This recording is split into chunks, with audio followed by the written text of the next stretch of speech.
My name is James Rowlands, and I am a lifelong wrestling fan. In 2015, I started a podcast with my friend, Dan White, reviewing the WWE Network and seeing if it's worth the $9.99 a month. It was. And since then, every month we watch the latest WWE pay-per-views, NXT, and now 205 Live. Still continuing our journey through the network, watching ECW, WCW, and all its classic content. Until we've watched it all, we are with you, and we are the WNR.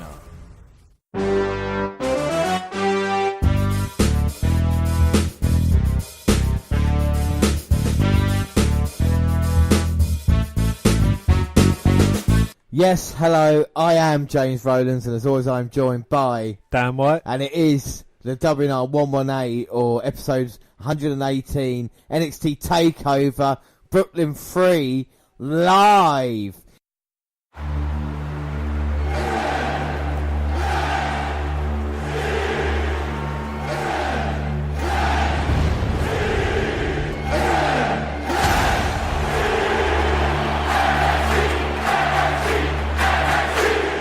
NXT needs Bobby Roode. The main event of TakeOver will be Bobby Roode versus Drew McIntyre for the NXT title. I am ready to defeat the undefeated Empress of Tomorrow. Nobody is ready for Asuka. No fear, no fear. Blood, sweat, no tears. What a night here in Brooklyn. It's God's grace, I'm here. Tonight we write a new chapter. Blood, sweat, no tears. My God, my We are NXT. Pray when times get hard. Now we've already had the live kickoff, but thanks in part to Spreaker, a few audio problems, shall we say, we have now released it on SoundCloud, so everything is up and running there. Everything's back to normal, it's fine. And we start off NXT TakeOver. Before we do, we should talk about the kickoff panel, or the kickoff that they had, Dan. And they had Lita, Corey Graves, Charlie Caruso hosting, and Sam Johnson as well on there. A couple of guests. They had Neville and Big E, former NXT champions. That's quite a nice touch, wasn't it? Yeah. And also, we had Kurt Angle Nakamura being interviewed by Renee Young backstage. So we move on. And Baron Corbin was on the kickoff panel. He as well. was. Baron Corbin was the guest at the end. So we move on to the... Well, what better way to start the show than by a band doing the promo video, Dan? What was the band called? They're called Code Orange. What do you think of them? I'm not really into this sort of head thrashing music. Yeah. Screamo, it's not really my thing, but yeah, whatever floats their boats. Yeah, and he says the female lead guitarist, and it's certainly different. They're trying to make it feel like a rock concert, aren't they, They are indeed, yes. But anyway, the level of excitement for tonight is palpable. It is the biggest NXT takeover in history. Drew McIntyre versus Bobby Roode. NXT title. Not only that, Oscar versus Ember Moon. And, I mean, tonight... What? Aleister Black versus Hideo I Itami. mean, it's going to be a great match for Called Sanity versus Authors of Pain. But what we should say, predictions, because we haven't talked about it yet. We do a prediction league. We do pay-per-view predictions, NXT predictions, bonus predictions. Of course, the NXT predictions we do. There we go. So, yes, anybody that doesn't know, of course, we do it. And at the moment, Dan, we are... Well, I'm 3-2 up, I should say. I've won every single NXT one this year. You lost in San Antonio, but you've won in Orlando, Chicago. But the landscape changed, didn't it, the last pay-per-view, where you stopped my 20-event winning streak, and you're hoping to do the same for NXT TakeOver. Do you feel confident in your predictions tonight, Dan? Feeling slightly confident in my predictions, yeah. Hopefully I could turn the favour back into my way and, make a change here. Well, let's see, because we're going to get started, and Johnny Gargano coming out here, and he's got a lot of fans in attendance. Dan, are you one of them? Wink. No, not really. He's got the wink. Johnny Wrestling. Well, what can Gargano do for you to make him interesting? Put on an amazing match, really. Yeah? Yeah. Well, let's see if we've got high hopes. Of course, going to go against the 311 boys. CN. Let's open up the predictions then. So, Dan, start us off here tonight. Who have you gone for prediction-wise in this match? James, I have gone for my 311 boy, CN. You've gone for CN 311 boy. Why is that? Any reasons behind that? Well, they've kind of repackaged CN. You know, they've given him his bit of a heel turn. They've given him a manager. They'll be boosting him this much to have him lose all the time like he has been in the past. So, well, Dan, I've got to say, another prediction. I completely agree with you. I've gone CN in this one as well. I mean, this was one of those I really wasn't sure about, because we usually with takeovers, and I thought this would be the first match, the good guy usually does go over, doesn't he? But it may be a case of too many good guys winning here tonight. With the new manager, of course, who can we forget about Vega in his corner? I mean, he does have the advantage here tonight, doesn't he, Dan? Yes, he does indeed. Of course, this is Gargano's first NXT Takeover since breaking up with Ciampa in May. As you see, the commentary team, Mario Ronaldo, his first NXT Takeover event, alongside Percy Jackson and, of course, Nigel McGuinness. Oh, Percy Watson, sorry. I'm not going to ask you to do it, Dan. You're not performing, monkey. I'm not.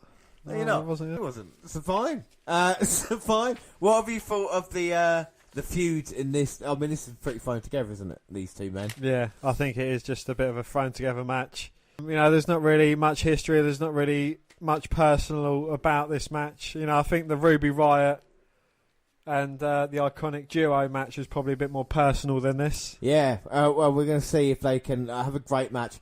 We'll talk about the win-loss records here tonight of each of us. Johnny Gargano with DOI. He is 1-4. Well, almost as terrible as that. CN is 1-3. Oh, fucking hell. So, you know, both men looking to get their second takeover victory. It's definitely a battle of losers. I mean, we say that, but all with DIY. But a single, can Gargano break that and get the victory? That's what I was thinking about, maybe. Johnny Wrestling, he doesn't interest me as much, but then again, he's a little bit late for me on the independent scene where I was watching, do you know what I mean? And the success he had, and he's come to NXT now. So, a bit like Roderick Strong, I think they're going to have to work a little bit harder for me in this match. But, I mean... Sorry, it's the dancing referee as well, officiating. Yes, it is. Yeah, I hope some great technical wrestling here. CN, now they're going to start off with the just trading wrestling. There's one thing CN can do. He's been around NXT a very long time now, hasn't he, you know? Yeah, do you reckon it's worth him staying on NXT? Because if he does move up, I think he'd get lost in the shuffle.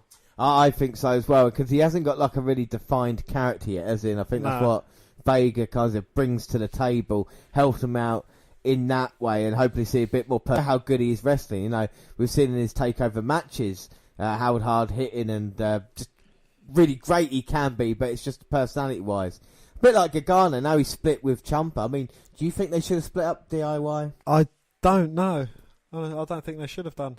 I thought they was quite a good tag team.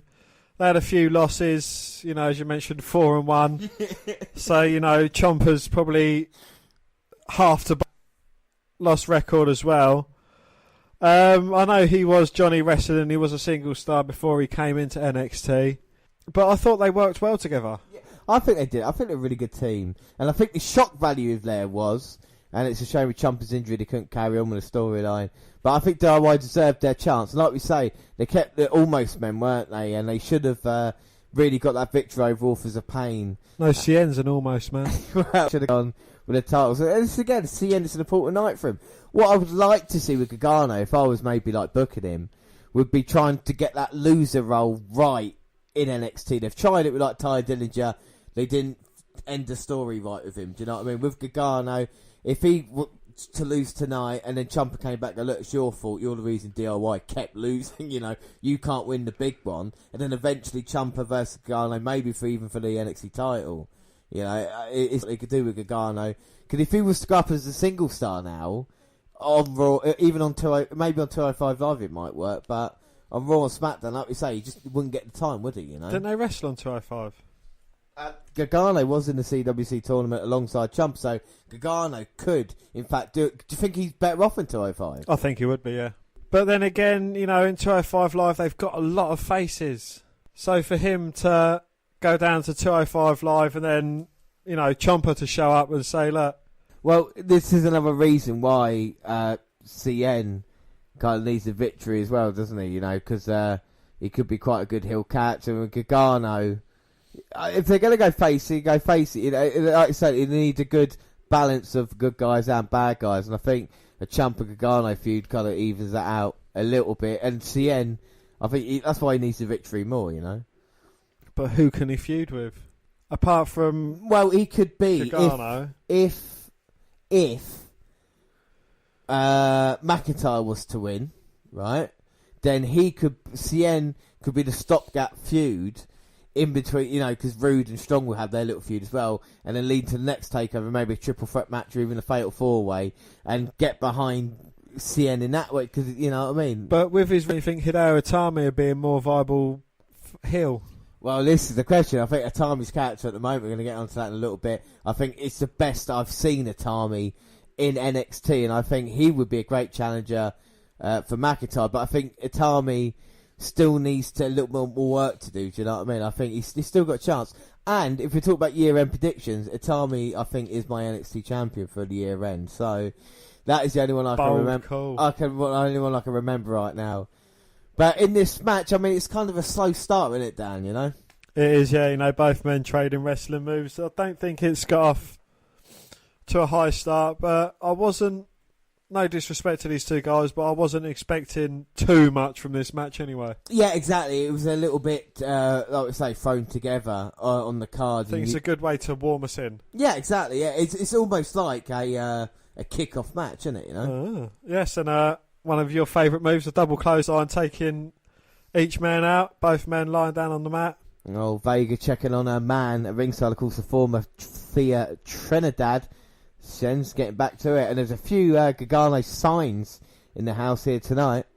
Shen with the forearms going to take Gargano down. Gargano responding, and now it's a yay-nay punches. Gargano winning this duel, is he? But you can see Cien's not visibly bigger than Gargano. He is, but it's not helping him with those strikes. And Gargano doing well and knocking Cien down. Make that twice. No, Gargano go for the pin. Cien rolls out the way. Oh, gets caught with a kick to the head though. Gargano's starting to get a bit of steam behind him. Yeah, Cien backs up to the corner. Oh, Gargano comes in, but Cien throws him over the top. Oh, here comes Cien. Is it? Oh, well, Gargano landed in slingshot himself through the second rope to take out the oncoming Cien. Well, that might be it now. He's got him 1, 2. Oh! Cien with a kick out. Gargano feeling his left arm. Cien's trying to work over it as we see a replay of the spear with Gargano back in. But yeah, Cien's definitely got the size advantage in this. I mean, if we talk about keys to victory, Dan, what does Cien have to do if he wants to beat Gargano? Well, you know, just use his size to his advantage, pressure him, you know, and so that's going to go in his favour, and he can absorb a lot more punishment from the smaller guy. Yeah, talk about receiving punishment for the smaller guy. Cien tried the cool Spider-Man trick, didn't he, on the second rope? And then got caught with a super kick by Gargano, flying the outside. Gargano followed him with a suicide dive. Oh. Now he's throws Cien back in. Cien stands up. Gargano's hopped over the top rope, hit Cien with a DDT as he was coming over the top rope. Well, can he get him now? Going to go for the cover. 2. Oh! Kick out. Gargano can't believe it. Looks like he's busted his mouth open a little bit as well. So what's Johnny Gargano got to do to put Cien down then? Well, it's his thing. He's got to use his speed as his advantage. He knows that. He's got the toughness and durability. We've seen it in the DIY days. And he's got to be innovative. I can't say that Innovative. word. Exactly. That's what he's got to be, Dan. He's got to try something a little bit different to put Cien. And the distraction for Vega. Try and use that to his advantage, maybe. As he picks up Cien, but he can't. Oh, no. Oh, Cien with the backslide, though. Misses a big kick, but gets a bit of a backdrop on him. And Cien throwing Gargano over the top rope. Oh, Gargano tried to spear himself back in, but Cien caught him. Oh, and just slammed him face first into the mat. Setting up on the top rope. Oh! Like a reverse DDT off the top. 2. Oh. Gargano managing to get his shoulder up at 2. 2, and Cien can't believe it now. And now it's heating up a little bit. You can feel it's a takeover. The fans are into it. We're getting into it. That was kind of like a Salida del Sol type manoeuvre as well. Oh, vicious by Cien. Like I say, I can't complain about his offense and what I've seen with the strikes and the moves he can do. We know he's a great wrestler. It's just getting it all to click together, and this is why NXT is a development league as well, isn't it? You can training these guys who will be the future stars of the company if they can get them right. As CN sets Gargano up to the top now. Oh, a big slap across the chest, knocking Gargano down. But not out, Dan, and that's the important thing for Gargano in this match, to keep in it. He's still in it by the skin of his teeth, though. And now CN looks like he's smirking, Dan. No, he's just got a grin on his face. He's not got a cigarette in his gob. No, he's going to go for the suplex. No, Gargano blocking. Still blocking now. Punches. Oh, but headbutt by Gargano. And CN's tiltering now. Oh, slap across the chest. What's Gargano looking to do? He's taking his time. He is, but maybe sunset flip or powerbomb. Here we go. Oh! But CM managed a backflip to flip out of it. Hits him with a spinning back elbow. And now is he in the position for the double knees for CN? No! Oh, Gargano manages to get up, meet him with an enziguri. Oh! Knocks CM for 6, but gets hip tossed straight into the turnbuckles. And now he's in the opposite corner. Oh, here comes CN. No! Oh! Gargano again. Dodges. Yeah. CN goes for the clothesline. Gargano now head scissors, and he got him in a position. Oh, submission.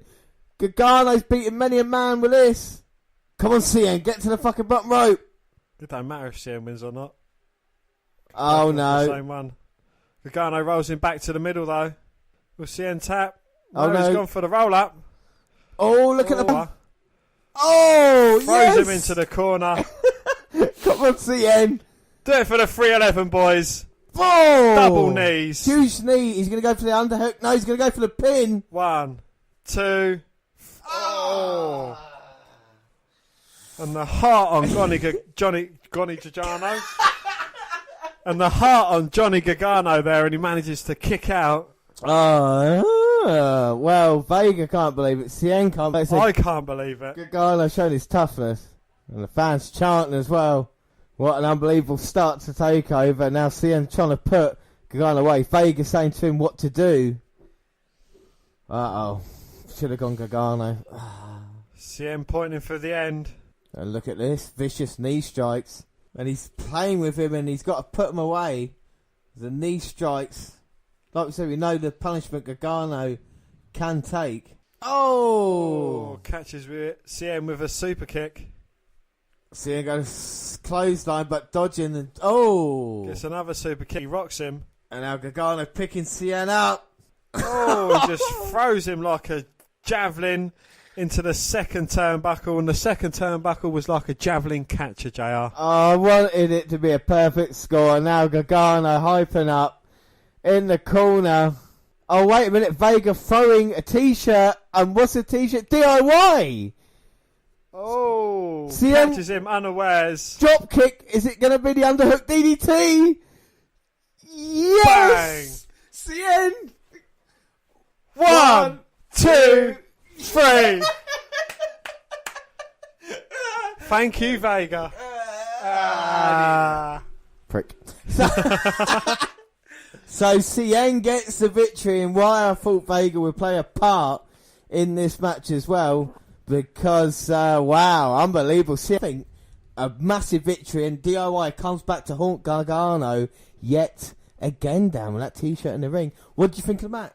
I thought it was a bloody good match, to be honest. You know, it started off a bit slow, picked up towards the middle and the end, and yeah, you know, it was... I'm not one for managers and distractions, but I think that was perfect. Yeah, exactly. Throwing the DIY t-shirt at him, you know, and him, you know, Gargano was all confused, gets hit by CN, finishes him off. Perfect, yeah. I honestly thought during the submission Gargano had on him in the middle of the ring that it was over and done with, but CN did well. 311 boy comes through, and that does mean we start NXT Takeover with a point AP stand. Woo! But a very good start, and it heated up a lot towards the end. Fair play. Brilliant. As we see in the crowd as well. Oh, look who's looking on. Maybe spotting for talent, Daniel Bryan and Kurt Angle, Dan. And the iconic duo are chatting to Daniel Bryan. Yeah, No Way Jose there. Roderick Strong sitting next to Kurt Angle, who's up in the rafters at the moment as we go backstage. And we see the man. Is it his moment? Drew McIntyre here at NXT Takeover. Possibly the new NXT champion. Well, very interesting. Up next, it is the NXT Tag Team titles. And it is Authors of Pain versus Sanity. And it is also time for a shirt change. So it's the Authors of Pain versus Sanity for the NXT Tag Team titles. And let's have a look at the promo.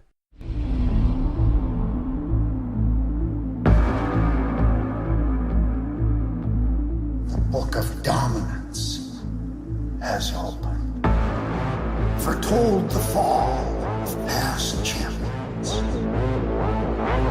Authors of Pain have won the Dusty Tag Team Classic. And the Authors of Pain bulldoze their way to the titles. A prophecy fulfilled. A blanket of dominance covers NXT. This is pure devastation. Complete and utter destruction. Accept the dominance. Accept the sorrow. Accept the pain. Whoa. That's Nikki Cross. Why is Nikki Cross out here? Oh, and we've all the ring. Sanity! Killian Dane and Alexander Wolf laying waste. The Authors of Pain walked right by Nikki Cross. Here's the showdown.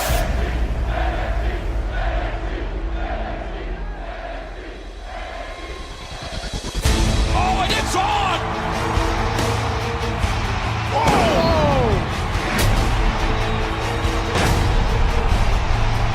Sandy's looking for a problem. I think they got one here in Authors of Pain. Well, looks like this plan backfired as the Authors of Pain are standing tall in the ring. Sanity. You better beware. Monsters are real. We have to end all these lies. The best way we do that? Chaos. Here come those big monsters. Akam leading the charge. Whoa! It's Eric Young! I can't believe what I'm seeing here. Oh, he's zip tying him. No. Meanwhile, Sanity's members Killian Dane, Alexander Wolf just laying waste to Akam. There is Razor on the outside, cannot move. Akam is completely helpless right now. The NXT Tag Team Champion. They've never been treated this way. Chaos always wins.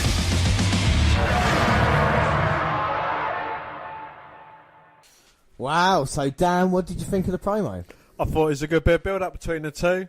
He's trying to put Sanity over as a very good competitor for the district known as Authors of Pain. Yeah, without a doubt. I mean, it's the biggest threat Authors of Pain have faced here. Oh, and Corey Graves coming out to do the commentary for this match as well. I guess a special moment for the hometown boy. So anyway, we're talking about, great. Corey Graves is here. Well, James, it's great to be here, joined by Corey Graves. Myself and Mauro Manalo have been talking about this moment all night long.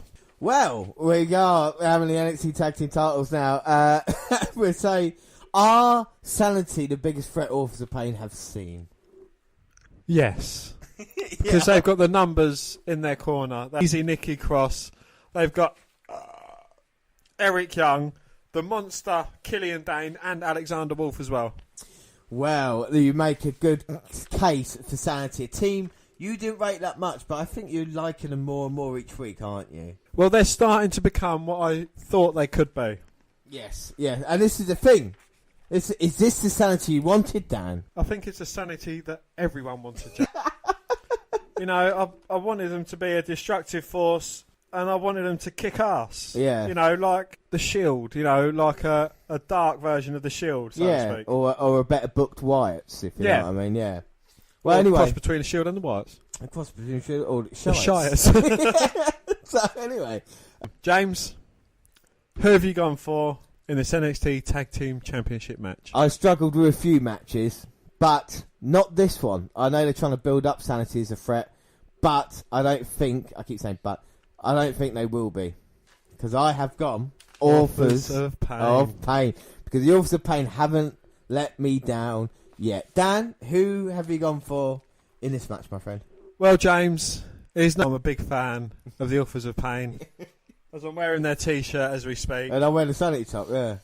And I think the numbers game could hinder the Authors of Pain in a title reign. Ooh. And having a returning Eric Young back could go in Sanity's favour.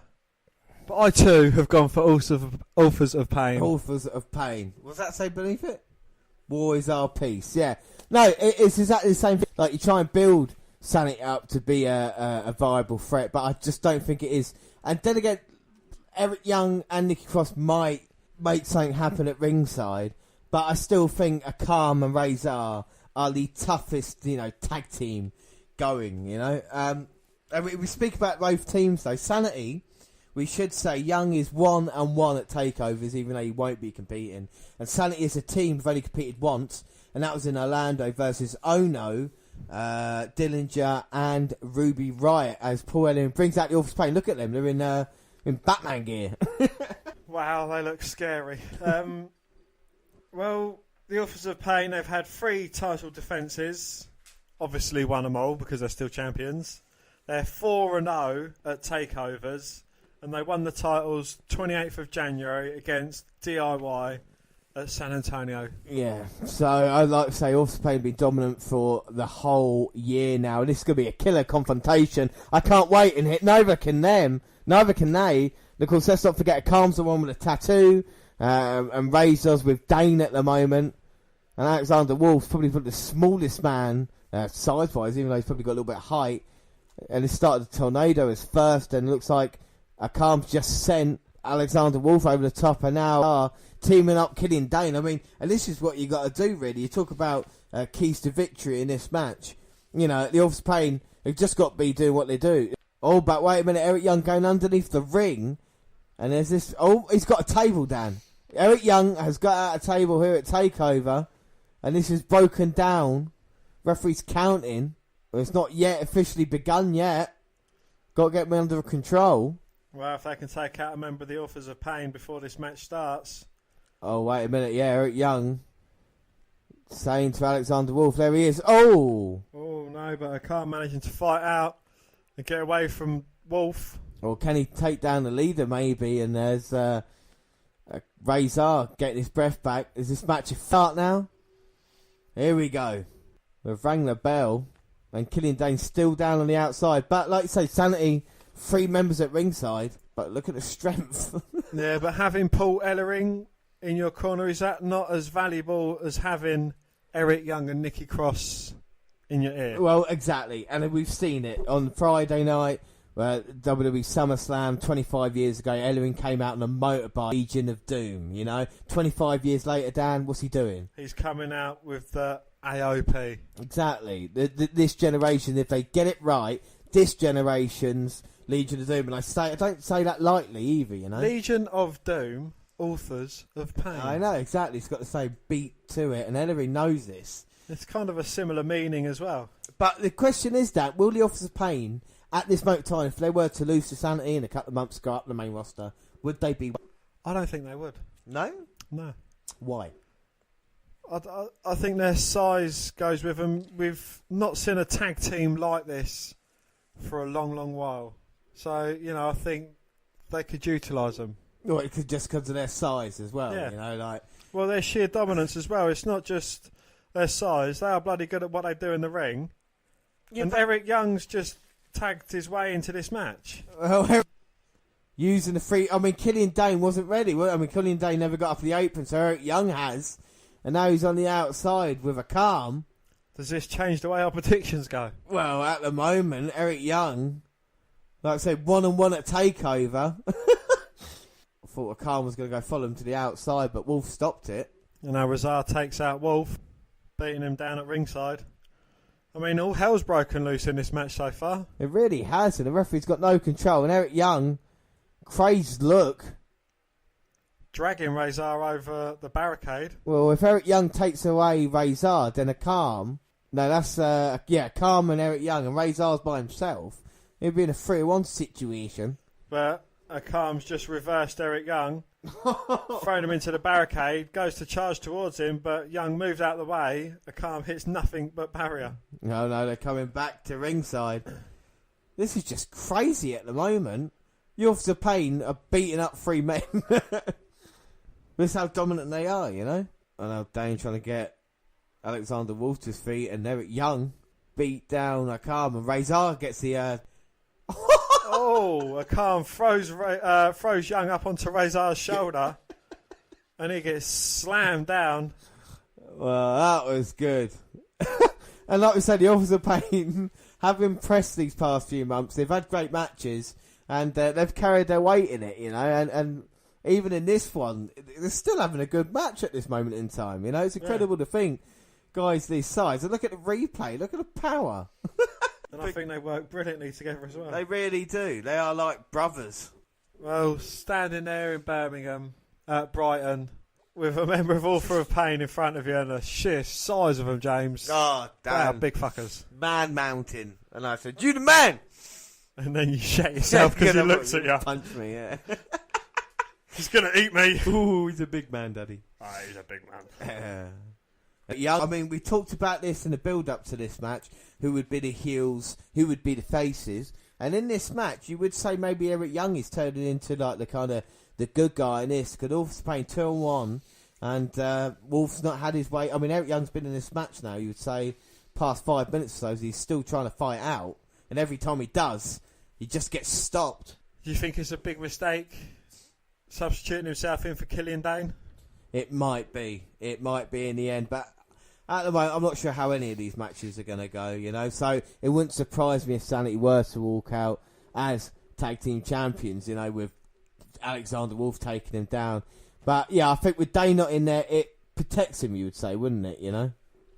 I think out of everybody in this group with Nicky Cross, I think Dane's the guy you're going to think is going to have more chances on the main roster. Well, Dane was the one that went against Drew for the number 1 contendership match in the first place to get McIntyre to where he is today. Exactly, amen to that. And also he was in the I can't believe I'm going to say it. He's in the Andre the Giant Royal Battle Royal as well, wasn't he? You know. So the only person here has been stopped by is the only person that Jinder Mahal has so far only been stopped by. Yeah, exactly. What's his name? I don't know. I haven't got the beat button. Mojo Rawley. Shut up. A member of the Hope Bros.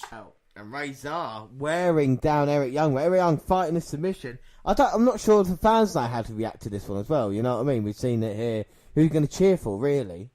Well, you know, as you say, they're both supposed to be heels. I think the way that Sanity started off this match, you know, Eric Young going for a table, looking to try and injure Authors of Pain, throwing him over the barricade, he's still displaying his heel tendencies. And, you know, I just don't think you can classify Authors of Pain as heels just for being dominating. They're just doing what they're supposed to be doing. Well, this is the thing. This is meant to be Ellering. This is where Ellering comes in as well to kind of explain more what they're doing. You know, be a dominant team, but you know the reasons of the characters as well. They make a great team, but individually, you know, I still don't know a lot. A little bit of a mystery. No, well, this is like a modern day LOD. Yeah, you know, we've said it time and time again. And what was LOD? They were faces. Yeah, and but Eric Young has just avoided Razor's impact there, and can he finally get the tag to Alexander Wolf? Yes, he can. Wolf comes charging in. Oh, takes out Akam with a big kick. Turns his attention. Managing to take the big man down twice. Oh, third time with a big bicycle kick. Yeah, it was a bicycle. Yeah, it was. I mean, Alexander Wolf going absolutely crazy in there. And now the other Authors of Pain. Akam comes in to stop him. Oh, it was going against Razor, yeah. And he got suplexed over. And now Wolf's trying to German suplex Razor, but he can't. Oh! Delivers an elbow, manages to weaken him up a bit. Wolf's going absolutely batshit crazy. Come on, Wolfie. He's going to go to the top. Can he win the tag team titles for Sanity here? Shouting Sanity. Oh! Big clothesline takedown there off the top rope. Goes for the cover. 2. Oh, but Akam in to save his brother. I mean, we've seen it hundreds of times, like you say, coming in to save him. Just in the nick of time. That's what makes also the team. That's what makes Authors of Pain such a great team. As the Karma Rays are coming in, numbers advantage again, even though they are numerically down. They've used it here in this match.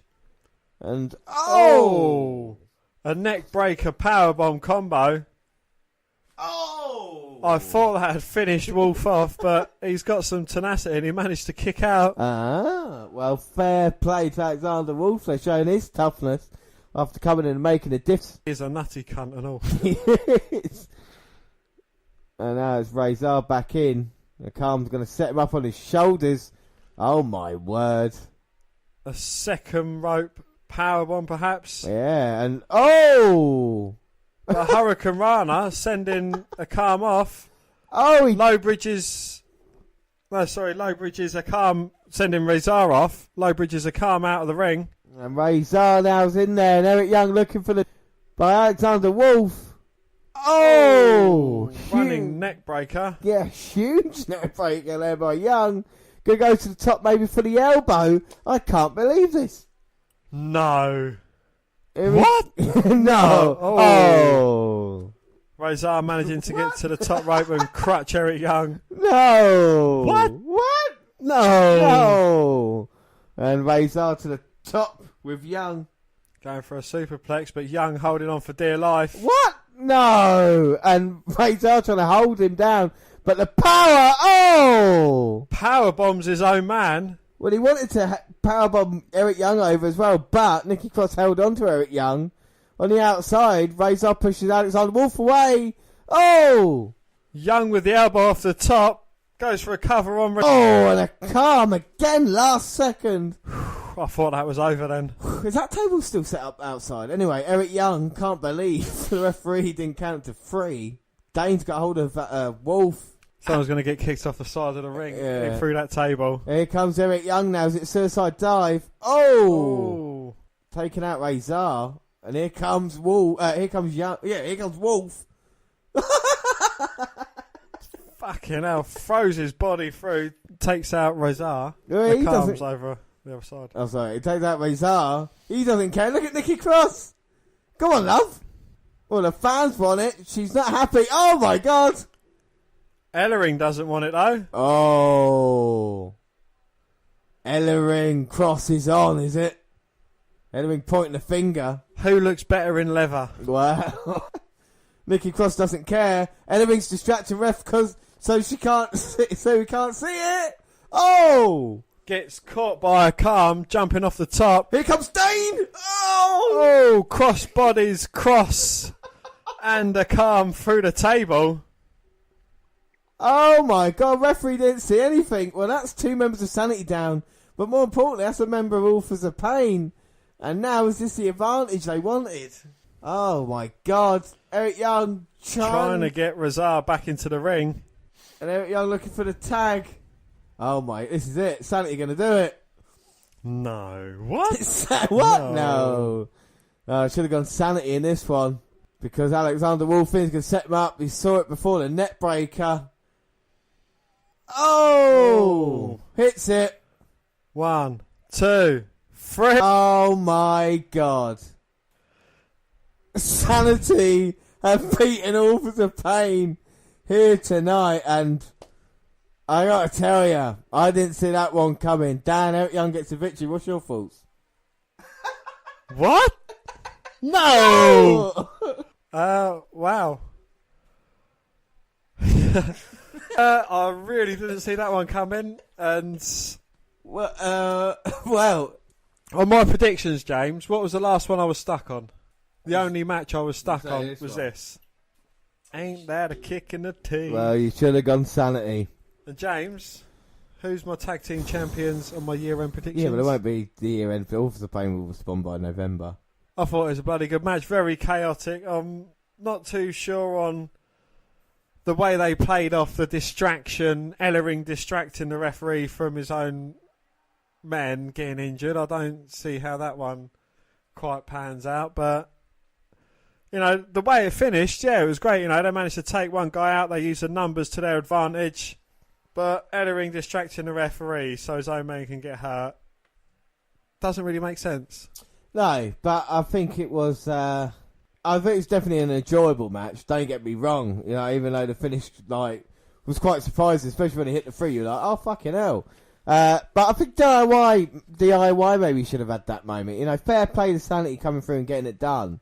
But at the end of the day, you know, it was a big moment. Like I say, been champion since January, and we have new NXT champions. And the question is now, are we going to have any more champions change hands? Will it be a night where, you know what I mean, Rude and Oscar should be careful? I mean, Sanity have done something that Noble thought they could do.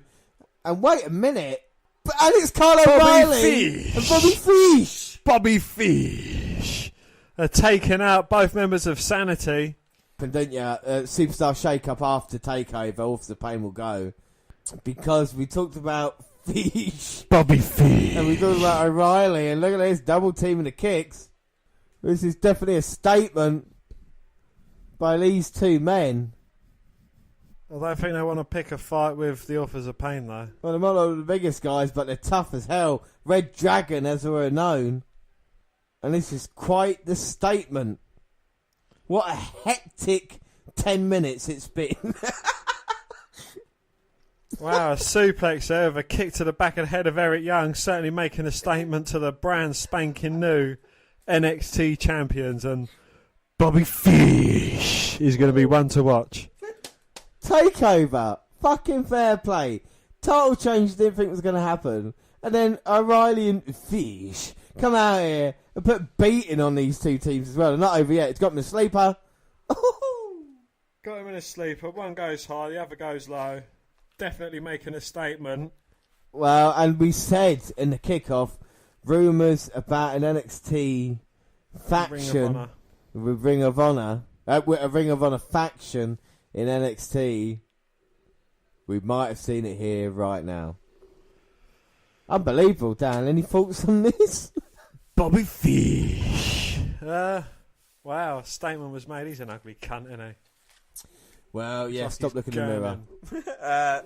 So, what else could happen here at TakeOver? You know, it's been quite unbelievable so far. We're only 2 matches in. We're only 2 matches in. Unbelievable. But prediction-wise, we didn't get point. Perfect score is not on. So it's 1 point apiece. But at least we're losing together. As we've got 3 more matches. And, well, in the crowd, we see Neville, who tomorrow night will be going for Cruiserweight title. And who else do we see, Dan? We saw Shinsuke Nakamura, who'll be going for the heavyweight for the WWE Championship. And he was joined by Kalisto. Kalisto was there. As we see, our next match is Hideo Itami versus Aleister Black. Dan needs a shirt change as we go to that. And, of course, we see Bobby Roode backstage getting ready for the huge title match. You get a tape. Beautiful T-shirt he's got on. The NXT title in the background. But what an interesting matchup Itami versus Black is scheduled to be. Wait a minute here. We're talking about people joining the commentary. Oh. And we are getting joined by good old JR. Well, good old JR's already here. He's a little bit annoyed that the old JR is there. But looks like he's going to call some action here as he joins the 3-man team. Graves is gone. JR's here. Is this going to happen to every match? Like we're going to have a woman coming out for the the Oscar Ember Moon match? Well, James, it's great to be here, joined by the legend that is Jim Ross, Hall of Famer. Austin. Here comes Hideo Itami, and we've certainly seen a different side of Itami in recent times. And for me, it's been great. Dan, what have you thought of Itami's attitude change? Yeah, you know, he's certainly seemed devastating since he went to town on Only Lorcan and hit him with a fair few GTSs. He went up against Cassius Ohno, deposited of him quite easily. Yeah, well, he beat the hell out of him, didn't he, really, in the end? The GTS to the stairs, you know, former friend doing that to him. And Itami kind of snapped, since, I would say, since TakeOver, because Itami's 2-1, and he lost at the last TakeOver, last TakeOver in May, versus Bobby Roode, and I think that changed something in him, and I think it is a better side to what we've seen. But what about your man, Aleister Black? Aleister Black, this is his second TakeOver event. He beat CN, the 311 boy, in his debut at Orlando Takeover. Well, how are they treating Aleister Black? Are you happy with the treatment of your man? I am very happy with the treatment of Aleister Black. You know, they've certainly started to build him up to be a bit of a monster. And, yeah, you know, that's definitely what I want to see of him. And he sits where he likes. He does. He sits where he wants, doesn't he, Aleister Black? And I'd like to say, the build-up to this is, again, together, we saw before Aleister Black match versus Kyle O'Reilly, Tommy was there asking for respect. Black mass kiss, Black mass kick knocked Tommy out. So Aleister Black's got a point to prove. Tommy's got a point to prove because he's going to be angry by that. And as we fade to Black, and Aleister Black's getting played to the ring live by Code Orange.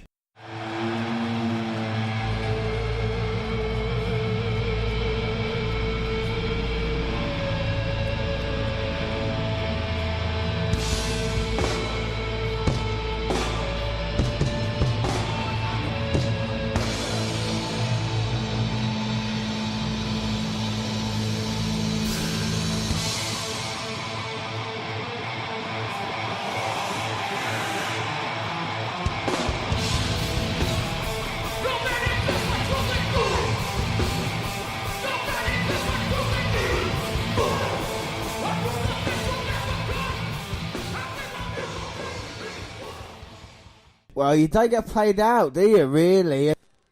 They're playing out Black. Do you like that entrance? I don't like Code Orange. So it goes against Black, but he's coming out. But he is, what you say, a cool motherfucker, isn't he? You know? He is, yeah. And I'm glad I've picked him to be my new guy. And the grungy woman is wearing the exact same T-shirt that I am. Yeah, the grungy man is wearing the same T-shirt as the grungy woman, you would say. Oh. If that's how you want to put things, but with a serious look on his face, Aleister Black is making his way to the ring. Alright, Dan, so we do the best bit now, predictions. Let me guess, who have you gone for in this match? Well, James, he's done me well so far. I've gone for my guy, Hideo. Aleister Black. Aleister Black. For a second there, I thought, well, I have gone for Aleister Black in this one because you always bet on Black, as someone told me. I can't remember who it was, but is he a handsome, well-hung guy? No, he's not. And Aleister Black rolls in the ring and he sits where he wants, and he's here to put Itami down. And who could blame him? I mean, like we say, how tough has Aleister Black been since being here? You know, he's been fantastic, and Itami wants some. And I think it's going to be a tough confrontation here tonight. Can't wait till the bell rings. We've never seen Black this worked up, have we, really? No, you know, he's normally calm, keeps his head about him. Is this going to put him off his game? Well, we're going to find out as soon as the bell rings. I think these two men are just going to run at each other. Ready? Here we go. Boom. Both men going for a big boot. Oh! Twice. But Black there starting to get the upper hand. Goes for a kick across the chest, but both men exchanging kicks, ducking and dodging each other's. Oh, brilliant. Nip up by Aleister Black, and Itami responds with a boot, and now the head clashing. Yeah, exactly. And now but Aleister Black gets off to a good start. Oh, looking to dive.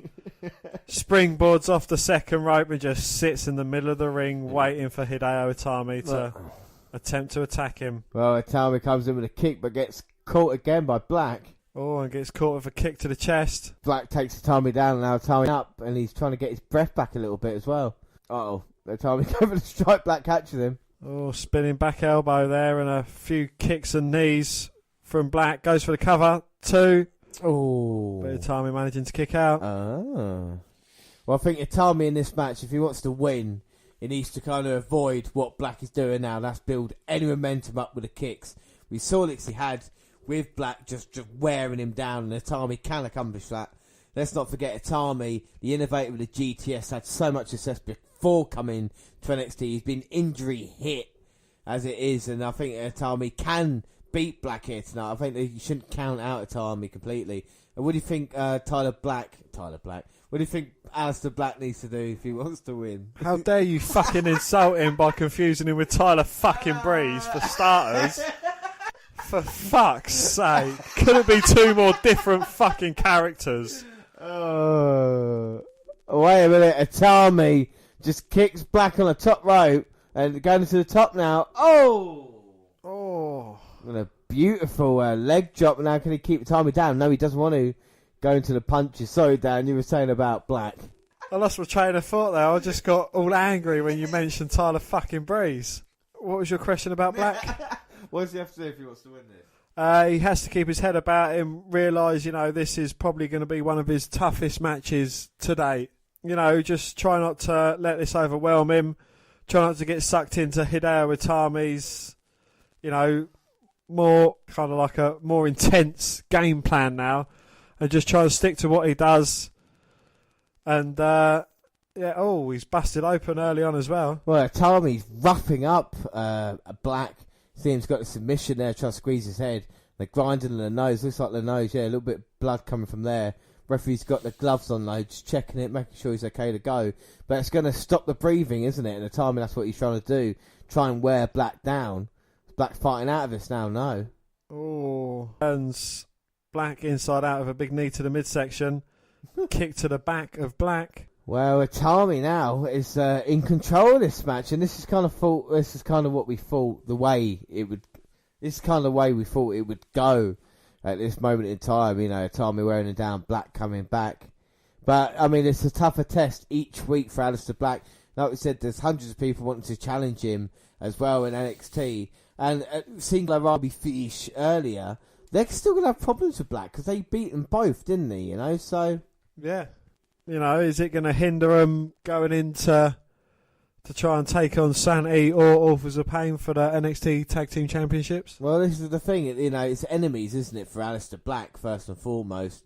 It's the people who, he's got a target in his back now. And even though he might not be the champion, having that kind of undefeated streak, we've just seen the Authors of Pain undefeated go away. Black now needs to keep that going if he wants to kind of be taken serious in NXT. We talked about who he can feud with as well. There's not that many options at the moment, is there? Maybe CN, but I think we've seen Black versus CN before. And look at Hideo Itami there with a bit of a cocky attitude. He was going for some knee strikes, pulls down his knee pad, looked to be going for a third knee strike to the head of Aleister Black, who just steps over him and just backheels him in the head. And then he sits on the mat just like Aleister Black would. Well, that is something to behold, that Itami can do that against Aleister Black, and he's made Black bleed here, and catches him with a beautiful DDT. Can he get him down?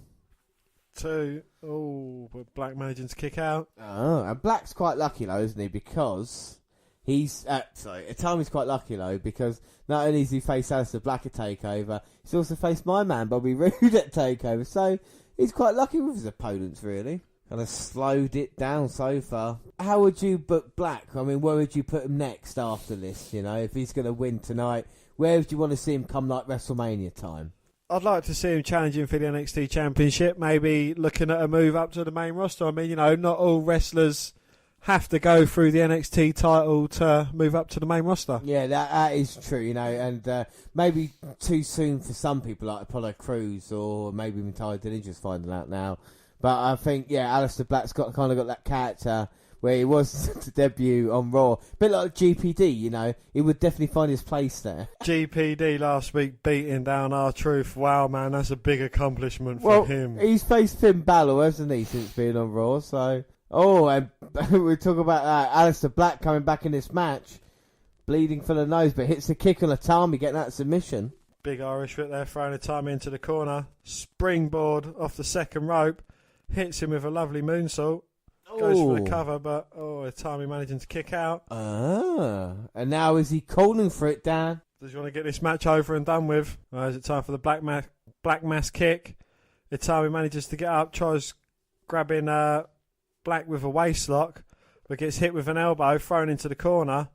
Black charges, but Itami manages to lift his foot, kick him in the head twice, hangs Black up on the top rope. But now can Itami take advantage of that if he goes off the top? Big clothesline takedown. Goes for the cover. 1, 2. Oh, Black managing to kick out of 2. 2. And Itami going straight back to that front headlock. The front's trying to keep him down with submission now. And as I say that, he's not at all. He's picking him up for the suplex. Slams him down. Goes for the cover again. Oh, but again, Black managing to kick out. And Black, each time he has to get his shoulders up, he's using energy that he just hasn't got any more time. He's done a brilliant job of wearing him down. We've never seen Black beaten and battered like this. And look at the combination by Itami. Wow, it's knocking Black for 6. I don't think we've ever seen Black in this much of a... Oh, wait a minute. 2. Oh. I was going to say, I don't think we've ever seen Black on this much of a back foot, but rolls Itami out for a cheeky 2. Oh, 2. And then hits him straight across the head with a big kick, knocking Itami out. Well, now Itami face first on the canvas. And Aleister Black going to the top. We don't see often, do we, really? No. And that's probably why he's been caught by Itami. And now Itami trying to take advantage of this, but Black will always fight. And look at the elbows. Oh. Takes Itami down, trying to make his way up to the top rope for a second time. Gets caught with a big kick from Itami, though, as he was trying to make his way up. And here comes Hideo now, took advantage. He's got Black all the way on the top. Oh. Like a falcon arrow. From the second rope. Yeah, Black rolling out the way. See that, though? That's sense. So he can't be covered straight away. Itami has to go. I don't know if that actually was judgment by Black or if it's just like the momentum, like being thrown out of a motor vehicle, Dan. Oh, Itami gets the arm across for a cover, but only manages to get a 2. That was close. Itami thought he had the job done, and maybe if he could have hooked the leg. And now Itami, well, he knows what he has to do if he wants to put away. He knows what move will send him to sleep. Oh, but that's just woken Aleister Black up, and he just crawls straight into the face of Hideo Itami. Itami's strikes are completely doing nothing.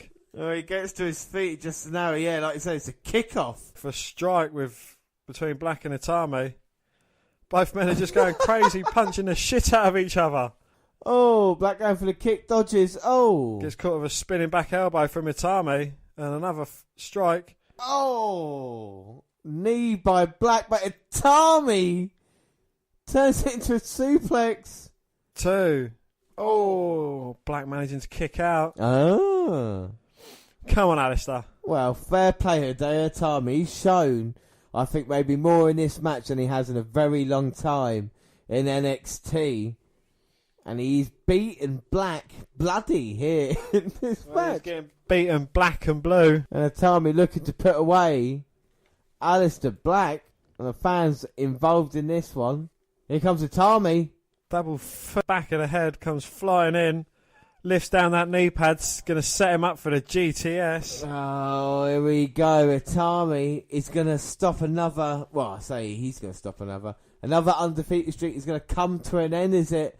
As Itami looking to put Black away with the GTS. Oh, no. Black managing to fight out. Oh, but just gets a knee to the midsection. Puts him back to the mat. Itami just seems one step ahead at this moment in time, but he's taunting too much now. He's saying, I've got you, as he slaps him. Focusing on the crowd, and I wouldn't do that if I was you. Black having to use the ropes to get up, and Itami is going to finish him off now. Oh, no. Black was playing possum again. Spinning heel kick. Takes out Itami. 1, 2, 3. Hits him with the black mass. Goes for the cover. Aleister, my man. Was there any doubt? I mean, he's sitting now and he's checking to see if he's got all his teeth. He was put through hell by Itami, but Black won fair play to him. Dan, what did you think of the match? Again, it was another great match. It's been a brilliant card so far. All matches have been very impressive. Aleister Black taking a lot of punishment. But again, you know, it's twice we saw him. He looked like he was staggering to get up to his feet. It'd be part of his game plan to look like he's down and out. And then he just comes back and just hits him, knocks Itami's head off, goes for the cover, beats him. Yeah, honestly, look, we talked about this on the last episode of NXT, the NXT update that we had. And the fact is this kind of new hard-hitting style that NXT is doing in ring, and there's no better example on that than Aleister Black versus Itami that we saw. Really, putting the strikes in. We saw the marks on the chest. We saw, the bloody noses that we had and the impact, and it just it's a sense of realism to it as well, and even in defeat, Itami got basically caught out of nowhere with that kick, even though he was in control the majority of it, so he's still got a point to prove, but I think Black is just so impressive as well. Well, I'll let Black have an out of nowhere. Yeah, well, we both get a point from that, Dan, so we move on to 2 points. Are we able going to be separated, James? Right, have we gone for the same for the rest of the card? I honestly couldn't tell you anymore, Dan. It's a crapshoot. So what will be next? Will it be the women's match? Will it be the will it be the NXT title match, Dan? Either way, James, you're going to have to change your shirt. Well, either way, though, does it mean the title will change hands in either match if one's the main event, one's the other? Well, we are live in the Barclays Center, Brooklyn, New York, for episode 118 of the WNR. And what a night it's been already with 3 matches really hitting the point. And we're going to heat up even more next because at ringside, look who it is, Dan. Sasha Banks, Bayley and Becky Lynch. Well, 3 of the 4 horsewomen, of course Charlotte's not there. But talk about dominant women, Dan. We see the women there and Asuka's beating all of them. Ready backstage. We haven't seen Ember Moon yet, have we? Hey, here comes Ember Moon. As Asuka's getting ready, says it women's title match next. Well, James, it's the Empress of Tomorrow there, looking very serious with her hood up. Well, Dan, it is the NXT women's title up next. It is Asuka versus Ember Moon, and let's have a look at the promo. She is the longest current reigning champion in all of WWE. What a dominant reign it has been for the Empress of Tomorrow, Asuka. Nobody is ready for Asuka!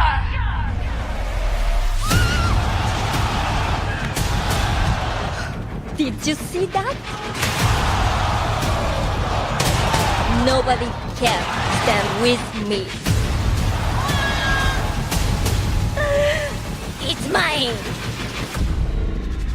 I want to be the one that finally takes down the undefeated Empress. Asuka unbeaten ever since she debuted here in NXT. However, a newcomer has come to challenge for the title. Ember Moon's deadly eclipse. Will it pay dividends tonight? This is the chance. Ember Moon is in position. Could it be time for the eclipse? Asuka using the official, sending the official into the ropes.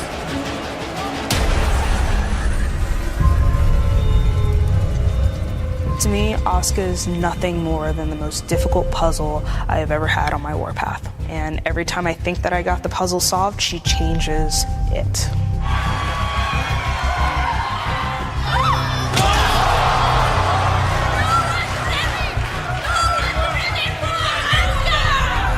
She will do anything to keep that NXT Women's Championship around her waist.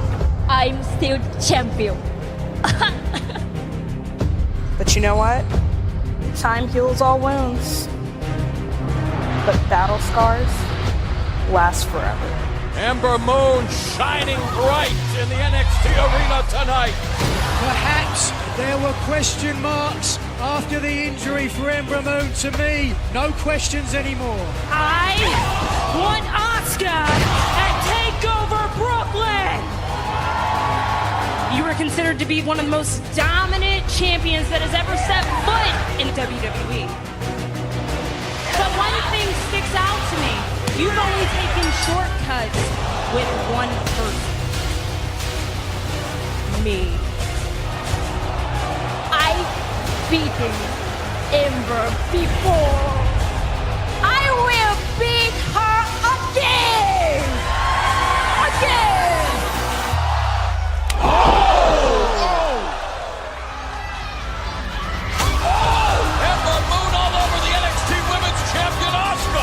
From the top, eclipse on the NXT Women's Champion!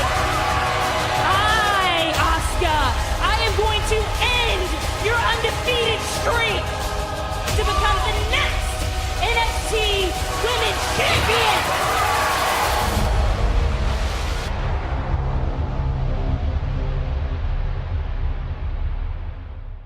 So, Daniel, what did you think for Asuka versus Ember Moon? Well, this is not just a title match. This is a very, very personal match between the two women.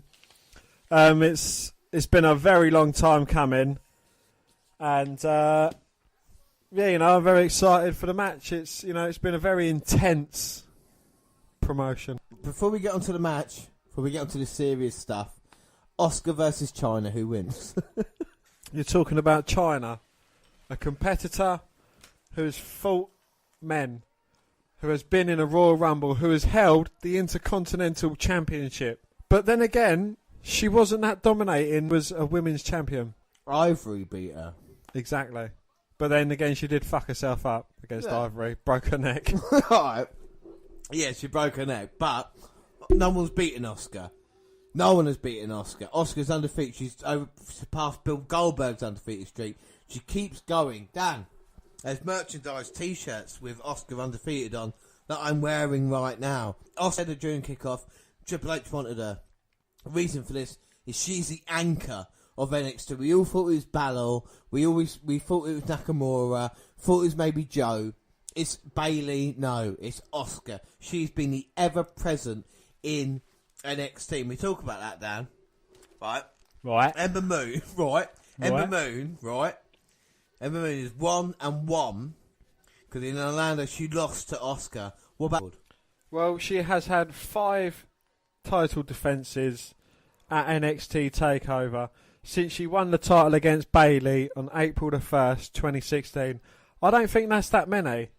She's 9-0 at Takeover events, but 5 title defences. This is going to be her 6th against Moon tonight, her 2nd match against Moon at a Takeover event. Yeah. I don't think it's that many. Well, it might not seem many, but when did she win the title? April 2016. So a year. So it would be like a year and 4 months. Yeah, so 4 takeover events since then, or 5 takeover events since then. It's what we've seen with Bobby Roode as well, isn't it? Because it's not defending it every month. That's what makes the title, I think, mean a little bit more as well. I think why titles do change hands, it is a big moment. And the NXT women's title is a part of that. There's only been like 5 NXT women's champions. And Asuka has been a part of that for so long now. I think the question is here, though, that we have to ask. Well, Dan, you have to ask me. James, who have you gone for in this match? Right. As we see the lights come down on this huge title match, we've already seen a title change. If I'd have known that, I might have changed, be different. But I said at the last takeover, it has to happen. Ember Moon has to beat Asuka. So call me crazy, Dan. Moon. Oh, James, you're crazy. Who have you gone for in this match, Dan? I've gone for Asuka. Sneaky. No. So this could be the moment that changes things between us. Especially with Rude McIntyre in the main event as well now. But it's a big fight, Phil. Asuka and Ember Moon. The fans want it, and Asuka's so cocky here, it's unbelievable. So, Dan, what does Asuka do? What does Asuka have to do if she wants to walk out as women's champion? What's she done against Nikki Cross? She has to give it her all. She has to have no fear. She doesn't need to take any shortcuts to beat Ember Moon. And, she just needs to be cocky, but not over cocky. So as we say that, Ember Moon comes straight out the blocks, takes out Asuka with a big kick, and she's go for the first few seconds of this match. And this is what Ember Moon has to do. She has to go in there and attack Asuka. Don't be, worried about the undefeated streak. Look at that, hashtag the streak as well in the top left-hand corner. Will the streak end tonight as Asuka goes to the outside? Ember Moon, this is the thing. Asuka has used underhanded tactics and upset sneaky tactics to get through, and I think tonight it does come to an end. I think Ember Moon will have it done. Oh, Ember side there to try and take out Asuka. She sidestepped it, then a spinning heel kick to the midsection stopped Ember Moon in her tracks. Yeah, but look at Ember Moon there using the ring apron to turn around and kick Asuka in the face and go up to the second rope now. Oh. Front flip off the turnbuckle there and takes out Asuka. I thought she was going to go for an eclipse. then, but no, she's certainly caught Asuka off a game. Well, I think we will see an eclipse here tonight. Whether it wins in a match or not is another question, but I think we finally will see Asuka getting hit with an eclipse in the ring. Dan, we saw Asuka versus Ember Moon live, and we know the interest of it because of how many views it had on the YouTube channel as well. There is huge interest for this match, and most people think Ember Moon will get the job done. But, would it happen tonight? What do you think will happen to Ember Moon if she can't get the job done here tonight then? I don't know. There's not really much of a list she can slip down, to take her out of the title picture, to be honest. Yeah, I mean, Ruby Wright and Nikki Cross, isn't there, really? And and the iconic duo. Yeah, iconic duo. But on the outside, looks like Asuka's got control. Oh. Well, she had a suplex there with Ember Moon's arm tucked behind her. And certainly trying to target that arm. And after the early onslaught by Ember Moon, Asuka's starting to find her feet. Oh, now Asuka throwing Ember Moon back in. Going to try and finish him off. What? And Asuka just like that.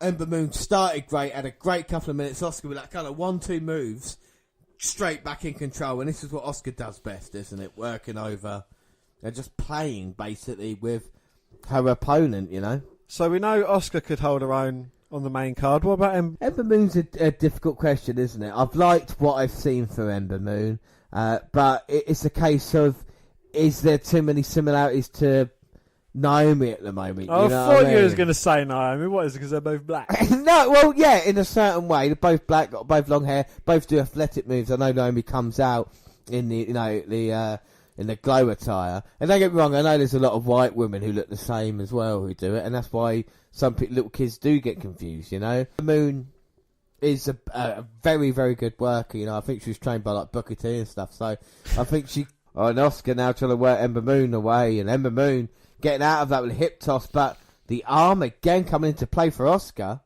and and Ember Moon avoiding getting the arm strike, but look at that by Asuka.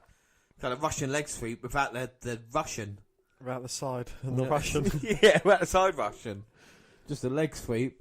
And now Asuka's got her up. Well, not got down. Got her in a surfboard. She's got her saying. She's got the arms. Kicking her. She's not kicking her. She's got her foot planted in the back of Ember Moon and she's stretching her arms behind her. She was behind her and she was kicking her in the back. Look at that. That's what Asuka does with the strikes. You should watch it, mate. Alright? You know what you're seeing, yeah? She's got her in a surfboard. No, she's got her arms behind her. No, she's kicking her in the back. No, it was a variation of a surfboard. Variation of a surfboard. She had her in.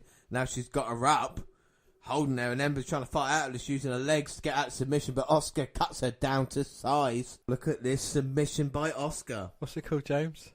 What, this? The abdominal stretch. Well, it's a version of it because Asuka's leg is behind Ember Moon's head. Now she's taken down for the armbar. She's working the arm. And look how happy Asuka does enjoy this type of competition, doesn't she? She wanted a challenge. She's getting it now. And look at the power of Ember Moon. Don't discredit Ember Moon, Dan. Oh, powers are up. Electric chairs Asuka down to the mat. Manages to get some separation, but has Asuka already done the damage to Ember's arm? Well, this is a question we got to ask ourselves, because Ember trying to hit the clips or trying to get up with two arms is bad enough to fight Asuka, and now she's working her back into the corner. Come on, Ember. Come on, Asuka. Going for the strike, Asuka, but Ember dodging herself as well. The combinations. Oh, beautiful kick by Ember. Can she get the cover? 1, 2. Oh, Asuka managing to kick out. Will Ember Moon eclipse Asuka tonight? I think she will if she goes to strike Asuka, but Asuka catches her. Oh! Belly to back suplex straight into the bottom turnbuckle. Asuka means business. Asuka's going for the Asuka lock. Going to try and finish this off right now. Ember's struggling to get to the ropes. And this match hasn't gone, 5-10 minutes yet? It's been very fast paced since the start. And Asuka again now got the arm underneath her throat. Oh, but Ember Moon managing to fight out, hits Asuka with a big elbow strike. Oh, and gets the Asuka lock on Asuka. Oh, look at the power of Ember. And now Asuka's in serious trouble, but if anybody knows how to get out of this, surely... Don't call me Shirley. It's Asuka. Yes. And she does. Look at the arm. Whilst causing more damage to the arm. And then she locks it up again. Gets the grapevine in. Emma's in a lot of trouble right now. Come on, fight it, girl. Fight it. Fading. Yep, she's fading fast. Nowhere to go. If she drops down to the ground, Dan, this match will be over. But come on, Ember, fight it. It's back from Takeover. Another electric chair onto Asuka, managing to get some separation again, but for how long?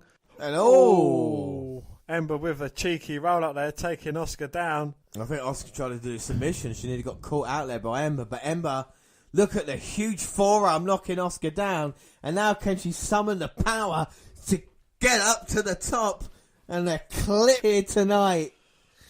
Come on! Oh no, Asuka's up before Ember Moon is. Oh, both women dodging each other's strikes. Here comes Asuka. Oh my God. The big butt bump takes Ember Moon down, goes for the cover. 2. Ember Moon managing to kick out. Ember to the corner. Asuka came running in, but got caught with the elbow. Comes running in the second time, gets caught with a boot this time. Yeah, now off the second rope, Ember. What's she going for here? That's using her momentum against, with her jumping off the second rope, going for a snap suplex there, and Asuka goes for the cover, but Asuka managing to get a shoulder up at 2. And that was close. And I've just noticed something about Ember that I should have probably said right at the start, even though I've just noticed it. Green eyes tonight. Green, got the green, what do you call them? Contact lenses in. But now... But then again, Asuka's got green hair. Yeah. Asuka locked in this war right now, and Asuka's going to try and finish it with the forearms, but Ember's shown her toughness. But is it enough here tonight? Knee strikes now by Ember. Running knee as well, straight to the chin of Asuka. Well, what is it going to take to put Asuka down? And look at this, straight back again. A lot more than that as Asuka responds with some slaps, punches, and a big spinning elbow. And Ember comes running in, but straight into that knee. It's like a modified GTS there. And look at that, Asuka grabbing the arm, and look at those kicks, close range kicks. Vicious kicks to the head while holding Ember Moon's arm. But Ember dodged out the way. Not going to get it like that. Slamming her down, going for the pin. And look how easy. Asuka doesn't even manage to kick out. She just put, base... I can't remember what it's called. Rolled her shoulder up. Yeah. She bridged out of it, basically. And Ember... She's looking to go up top to try and finish this. Taking a bit too... taking too long, though. Going to the top. Asuka's already back up. Catch her with the elbow. And now Asuka... looks like DDT at a suplex her right off the top there. But Ember fighting. For a powerbomb attempt, but Asuka's holding on for dear life. Ember Moon kicks a leg out from underneath her. Asuka hanging in no man's land, gets a knee straight to the chest, goes for the cover. 2. Asuka managing to kick out again. Again. Well, Asuka's face first into that canvas by Ember Moon. Now she's looking to go up to finish this match off. And she hit the Eclipse on Asuka. This is what we're all asking here. Ember's off the top. Gets caught with the Eclipse. 1, 2, kick out. Come on, ref. The Eclipse, it was like a model of Asuka then, wasn't it? She got hit with that perfectly, and the streak is still alive. Asuka, like you said, get the shoulder up at 2.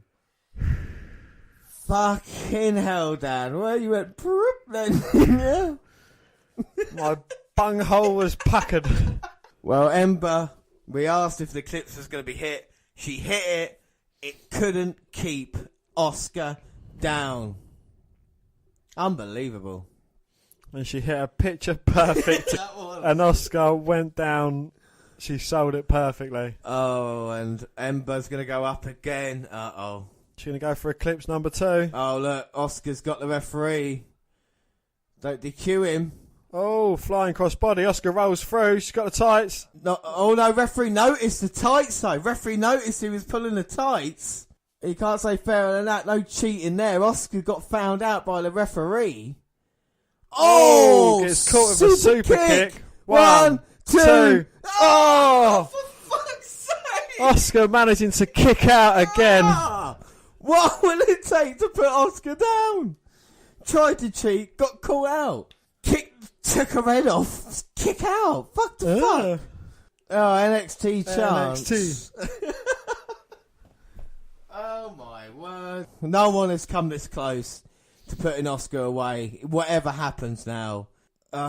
Ember picking up maybe a dead weight Asuka, but Asuka.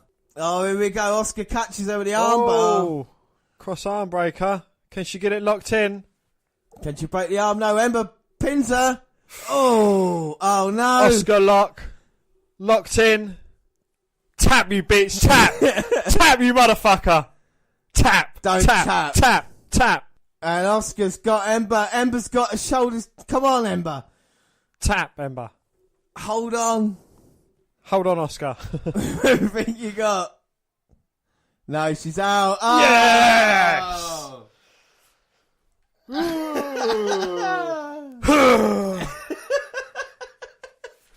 Well, the streak is alive. My streak is certainly alive, James. Oh, yeah, so's Asuka's. Asuka has beaten Ember Moon. My God. And Dan is beating James. Yes. Well, let's get on the points a bit. Let's talk about the match first, because it was an unbelievable match. I've not seen a women's title match like this in quite some time. Dan, what's your thoughts? Brilliant fucking match. It was one of them ones which I genuinely didn't know which way it was going to go throughout the match. Ember Moon performed brilliantly. Asuka, when she got caught cheating and got her head kicked off, I thought that was over for her. And I was actually shitting myself, as same as when, Asuka got the Eclipse hit on her. But a brilliant, perfect match again. Yeah, unbelievable action. I mean, that Eclipse was perfect. Ember Moon did everything that you should do to win, and yet couldn't get the job. I tell you something, I know they haven't got the Undertaker streak anymore, but I tell you what, the Asuka streak, with that excitement in the match, I wouldn't be surprised if they kept carrying it on. Do you know what I mean? Or what I think will happen now, Dan, in all honesty, I think she might give up the NXT title and go to Raw or SmackDown, because, like we say, there is nothing else for her to do on NXT. She's beaten Ember Moon twice. She's beaten Ruby Riott and Nikki Cross now. What else is there to do? I'm actually unbelievable match. Like you say, Dan, you do go a point up. You are 3-2 up now, as we only got one match left. Well, it just goes to show Asuka doesn't need to cheat to beat. No, you're right. She didn't need to cheat. She got the job done there. Fair play to Asuka. Someone needs to come out and beat the fuck out of her now. The main event to come. Is there going to be a sign of respect between these two women? No, Asuka's going to fuck off out of there. Best sell to a move ever. Aside from the Rock Stunners. That was crazy, man. Well, we talked about him earlier, and Kevin Owens, the former NXT champion, is here tonight to watch the NXT title match take place, and so is this man, Dan. Yes, Samoa Joe. And he's going to be going for the Universal Championship tomorrow night. But the match everybody has been waiting for. Main event. The biggest main event to the biggest NXT takeover of all time. The NXT Championship on the line. It is Drew McIntyre versus the glorious Bobby Roode. And let's take a look at the promo. Last year in Brooklyn was my debut. Top to bottom, Bobby Roode in NXT changes the game. It was the beginning of my NXT. NXT needs Bobby Roode. Bobby Roode is spectacular. The man has won championships all over the world. My goal from day one was to be the champion, to rule NXT, to be the face of this brand. Bobby Roode, the new NXT champion. For the last 12 months, every person that has gone in the ring with me, I've knocked them down, and I've stood tall with this NXT championship. What's that match on my heel? I am going to take this company to the next level. Perhaps the end is drawing near. It began last August at the Barclays Center. NXT will be is still going today, 1 year later. You never hear the shot that takes you down. Drew McIntyre is back! As far as I was concerned, there was only one place I was ever going to go.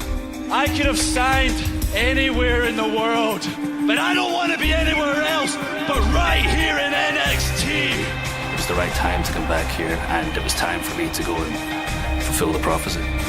Once upon a time, I was not the man that stands before you right now. This man, ladies and gentlemen, is going to be a future world champion. I was known as the chosen one. Drew feels he doesn't have to pay any dues. He's almost entitled to success. And I know from experience looking into Bobby Roode's eyes, all I see is entitlement. But I got news for you, Bobby. You're not entitled to a damn thing. You're damn right I'm entitled. I saw a lot of money in Drew McIntyre back in the day. There is nobody that can match my unlimited potential. And then it all fell apart. Drew McIntyre has potential. But that's all he'll ever be. I fell down very, very hard, picked my arse up and climbed myself back to where I am, and I only intend to go one way and take NXT with me. We all walk side by side as equals around here. I'm the ultimate star. Bobby, we have a message for you. It's not we, it's me. You are not NXT. This is my NXT. We are NXT. Paint the picture how you want it. It's yours to make it. I'm ready. Now is the time. Now I'm ready to lead NXT into the future. Come Brooklyn. You will be staring across the ring at the new NXT champion. I hope Drew doesn't take me lightly. Bobby Roode, what's he doing? Because if he does, he's in for a pretty quick night. Oh, a glorious DDT, and is that a sign of things to come? Bobby Roode didn't need to be chosen. Because everybody knows that Bobby Roode is simply the one. So James, what did you think of the promo between these two? Well, I think the promo video for it on TakeOver has been better than anything we've seen in the real build-up to this, you know. It's been more about Roderick Strong and Bobby Roode. Drew McIntyre's been a kind of afterthought. Even beating Killian Dane fully to being the number one contender wasn't that great achievement. It didn't feel at the time, you know. No. McIntyre, as we say, NXT... You know, it will be interesting. We'll get into more of that after the entrances. I forgot about the entrances, so if it's McIntyre first, come out to the old music. Oh, my dad would be proud. It's So the Emerald, Rowdy Roddy Piper. it is the Emerald drums. And it's weird because Friday we saw the drums with Roddy Piper, and now Saturday night, New York, we're seeing they come out with, obviously, Drew McIntyre. I mean, unless Bobby Roode's going to start doing Glorious on the bagpipes.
Yeah, the thing is with the feud as well with Drew McIntyre. Is that Finlay? I said that if in November he would have faced Roode, it would have been a guarantee. This coming so early with not that much build, is it going to happen here tonight? That is going to be the interesting question going into it. The bagpipes are playing Drew McIntyre's entrance. He is a hell of an athlete, though, Dan, isn't he? He's certainly a different athlete from the guy who left as part of the 3MB. Yeah, he did. He went round the independents as Drew as Drew talked about in the promo video. He went away from the WWE. He was young. It came too soon for him, didn't it? Got the independent work, made himself a star, made himself a part. You know, he's TNA champion whilst he was there. In Scotland as champion, in England, all over the place. And now he's come to NXT to take it to the next level, he says. Become the chosen champion that Vince McMahon once predicted. Can it happen here tonight? Drew McIntyre makes his way before we see Bobby Roode's glorious entrance, Dan. I got to ask you, who have you gone for in this match? Because it is prediction time. I have gone for Bobby Roode. # Bobby Roode. Well, Dan, I lied to you earlier when I said I was struggling with what match I was having difficulty with. I said Bobby Roode's glorious champion, Mr. NXT. He's done no more. He's done so much. But how can I go against the guy who signed my Rangers t-shirt? Shook my hand. I've gone Drew McIntyre. I've gone against Bobby Roode. This could be a draw. Well, or lose. Or lose. Yeah, so you win, Dan. You get the point. But if I join you or not, will we see a new champion here tonight? Or the glorious Bobby Roode? Here we go. Here's a glorious entrance.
I'm surprised you haven't got your mum's cake turning stand out and spinning round on it wearing your dressing gown.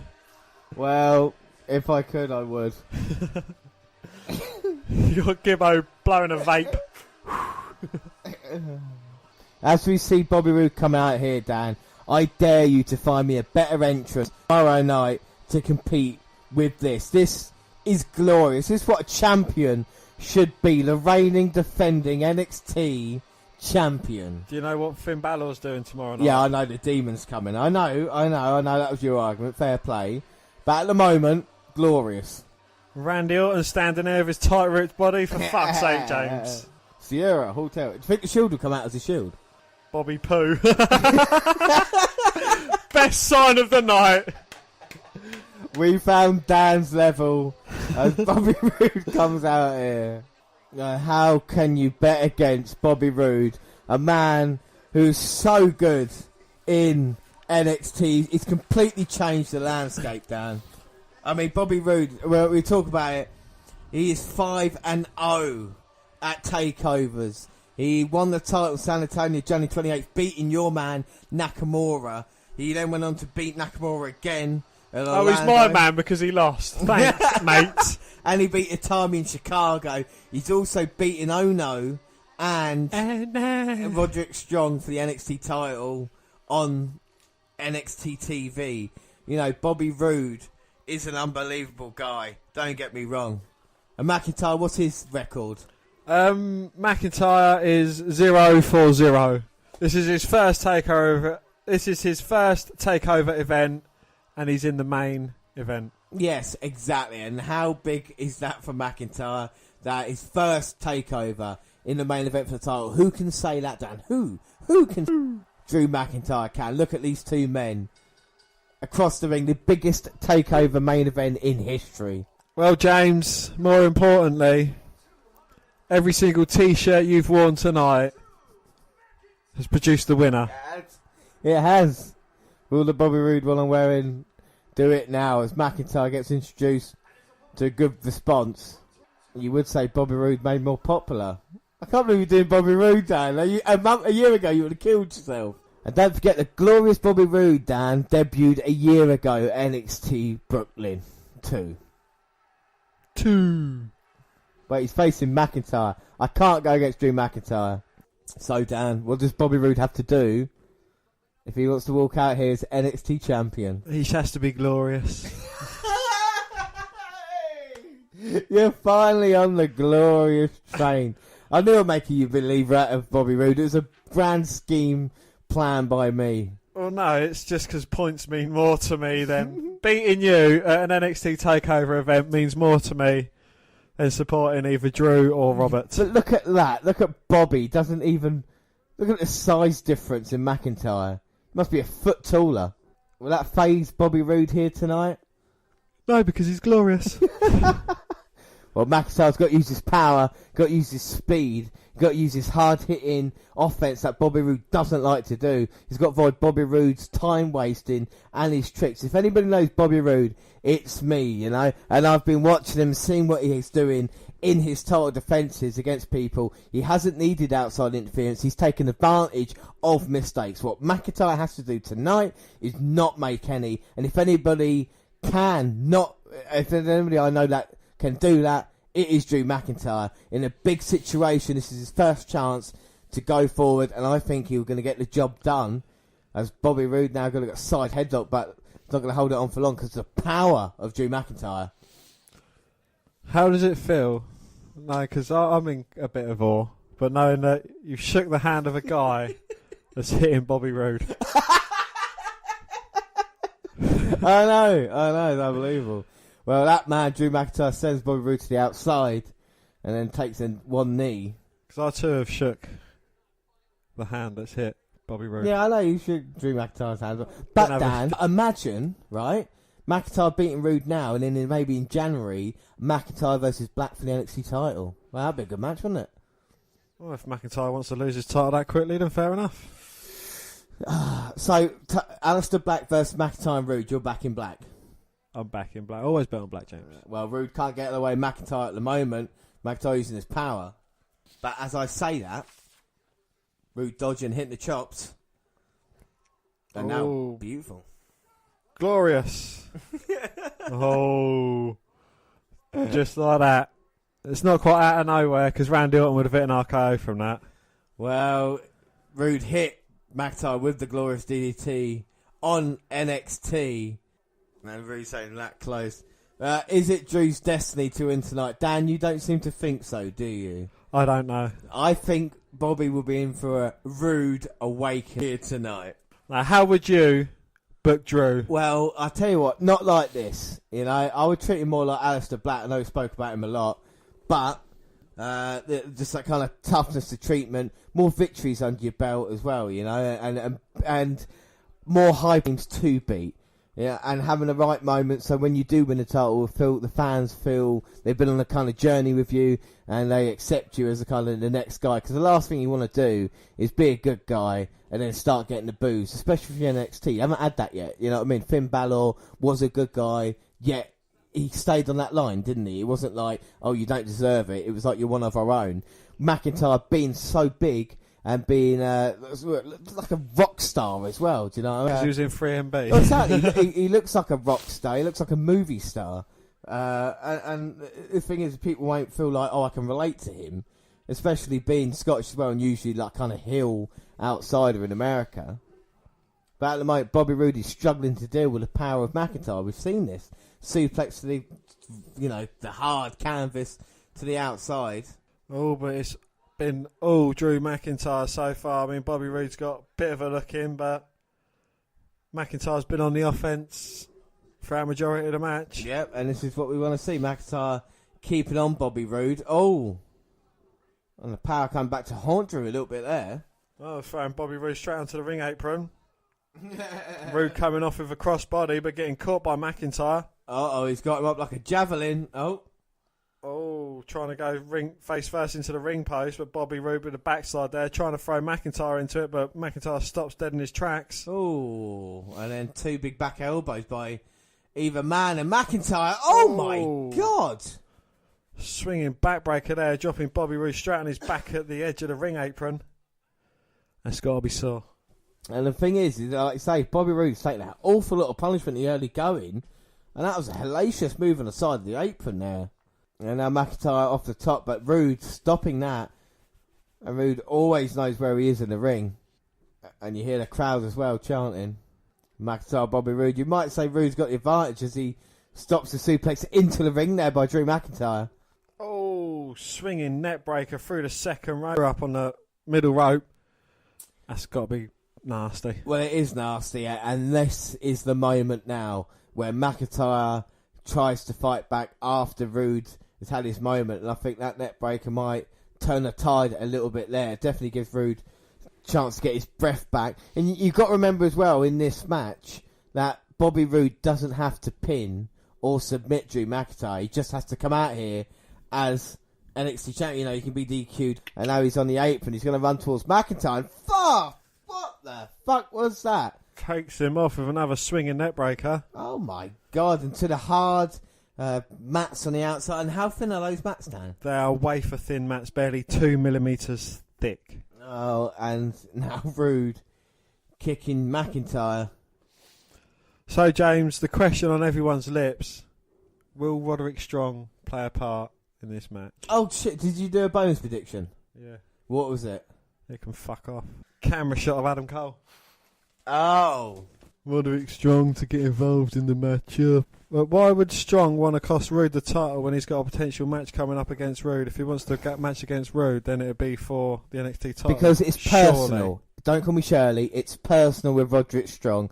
As Roode is taking over on Drew McIntyre, no pun there, working on the neck. I think if Strong gets involved in this match, Roode brought Strong's family into it. He's beaten Strong. He's made him, not look like a man in front of his family. Strong wants retribution. What a better way than costing Bobby Roode the one thing that he loves more than anything else in the world, the NXT title. And then Bobby Roode and Strong can have that match, that personal feud that they've got. Like I say, McIntyre can go into a feud with CN or something for the time being, and then they can meet up at Survivor Series for like a triple threat match or a fatal 4-way match, and it would be lovely. And that's what I'd do if I was booking it, you see. But McIntyre's trying to fight back now with the chops and now Irish whip to Bobby Roode. Oh, reversal though. Roode throws McIntyre straight into the turnbuckles, and McIntyre drops like a sack of spuds. Well, sack of Scottish spuds. Lots of glorious signs as the Canadian Bobby Roode is going off the second rope towards, like we say, the sinister Scotsman. Oh, lovely missile dropkick off the second. Oh, but McIntyre managing to kick out. That McIntyre can create a little bit of history, because then if he was to win, we would have an English NXT champion, an Irish NXT champion, and then a Scottish NXT champion. English? Neville. Oh, yeah. Yeah, Neville won it, didn't he? Newcastle. Newcastle in England, you fuck. Just because it's in the north. Bobby Roode's got the sleep on Drew McIntyre, and McIntyre maybe desperation there, running, or just jumping back, and Roode landed on the second turnbuckle. If only Mason Ryan was in NXT. Exactly, still. Yeah. Mason Ryan would work perfectly. There's no other Welsh guys. Ryan Giggs.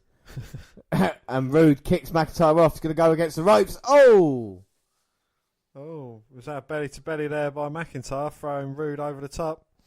Oh, that was beautiful by McIntyre, but he's in serious trouble. The neck and the arms being worked on. And Bobby Roode's trying to recover from that, but a huge throw. Roode runs into back elbow there. Oh, and McIntyre. Oh, my word. Leapfrogged into the top turnbuckle. McIntyre starting to get a bit of steam back behind him after Bobby Roode's glorious onslaught. It is a McIntyre now, the forearm. Now looking to go to the top, but the back of his head still injured, and now he's going to go to the top. Come on, take advantage of this, Drew. Bobby Roode's back to his feet. Hitting the clips. Oh, beautiful clothesline by McIntyre. Nip up, Dan. And could this be it? Can Drew McIntyre be honing in on the NXT title? Claymore kick. Or is it Future Shock DDT versus Glorious DDT? No, this is the thing, the battle of DDTs. What's that, my love? I don't know what would win if Roode's clubbing strikes to McIntyre. McIntyre will not stay down, and Roode, inverted atomic drop. Oh, running knee lift. Now running against the ropes, and McIntyre catches him, though. Look at the power. It's the second time Bobby Roode's been caught. Throws him straight onto his shoulders. And now he's got him like Scottish curse. Scottish curse backbreaker. Now going for the cover. 1, 2. Oh. Roode with the kick out. Well, the match goes on, and how close to that? And Roode, well, using all of his sense, crawling towards the apron, getting out of harm's way. Can't be pinned out there, and he was close. Well, he can't be pinned in the ring either, James. McIntyre trying to bring Bobby Roode. Hang him up on the top rope. Oh. Thank you very much, Bobby. Bobby hung him up on the top rope. But McIntyre's still in this. He's still got a lot of fight. And Bobby Roode now going to the top. Doesn't normally go to the top low. Bit of high risk, high reward for Bobby Roode. But when he does, it means something. I can't believe you're such a big Bobby Roode fan now. It's brilliant. You should have told the 6 months. He's had a lot of title defences, hasn't he, Dan? Oh, millions. Yeah, exactly. And McIntyre... McIntyre's trying to suplex Roode. Roode's fighting off with everything he's got. Could be the end of his glorious title run. Or it could be the end of his Scottish title run attempt. Oh, McIntyre leaps to the top. And Roode, crutches McIntyre on top. He's going to hang him up in a tree of woe. And Roode, the punch to McIntyre. McIntyre's down. He's going to sit up and throw him off, though, isn't he? I hope so, because Bobby Roode's taking his time to recover. Because he is... It's his NXT, Bobby Roode says. Drew McIntyre doesn't agree. McIntyre sits up, throws Bobby Roode off by his head. And now McIntyre is calling for the Claymore kick down. Bobby Roode, though, is he playing possum and staying down? Hello, possums! Well, he might be. He might be down. That is the tactics of a great man. McIntyre can't put him down. If he's already down. You can't pin him on his front, can he? Bobby Roode's dead. Well, Bobby Roode dead weight as McIntyre tries to pick him up. And Roode takes his legs out, rolls him up too. Tries going for the sneaky one. McIntyre Future Shock. Goes for the Future Shock. Roode turns it away. Backstabber there by Bobby Roode. Goes for the cover. 1, 2. Get off the train. McIntyre kicks out. Drew's still in this, but Roode's dangerous as ever. Which way is this going to go? Well, see if we're going to be Roode or McIntyre, Dan. See if we're going to be me or you. It is. You've already got the point. You're safe. Unless Roderick Strong comes out and costs him, and then I can beat you 5. Look at Bobby Roode now. Chop some punches. Going crazy. Is he trying to get himself intentionally disqualified? Well, he's building up on McIntyre, trying to take him down. And a net breaker. Going for a swinging net breaker. Test of strength. Roll up for McIntyre 2. Roode rolls out. Yeah, but Future Shock DDT. That's not enough. 1, not enough 2, not enough kick out. I was kicking out with him. Drew McIntyre can't believe it. I can't believe it. But I thought Future Shock won't keep Bobby Roode down. I think a Claymore kick would get the job done. But Roode's so tough. McIntyre can't believe it. He's trying to get the kinks out of his neck. Trying to think what's next to do. And Bobby Roode now being lifted by Drew McIntyre. Trying to pick him up on his shoulders. Roll down. Glorious. Putting him up on his shoulders, going up top. What is Drew McIntyre doing? He's got the power, and Rude's trying to reverse it as he knows cool. Oh, he's going for a backslide. Oh! Go on, powerbomb. And he's got him in a powerbomb. Pow! Right on the mat. And he's got 1, the arm. 2. Oh. Yeah. If he'd have hooked the leg, it could have been all over for Drew. But it wasn't, and now both men, look at this.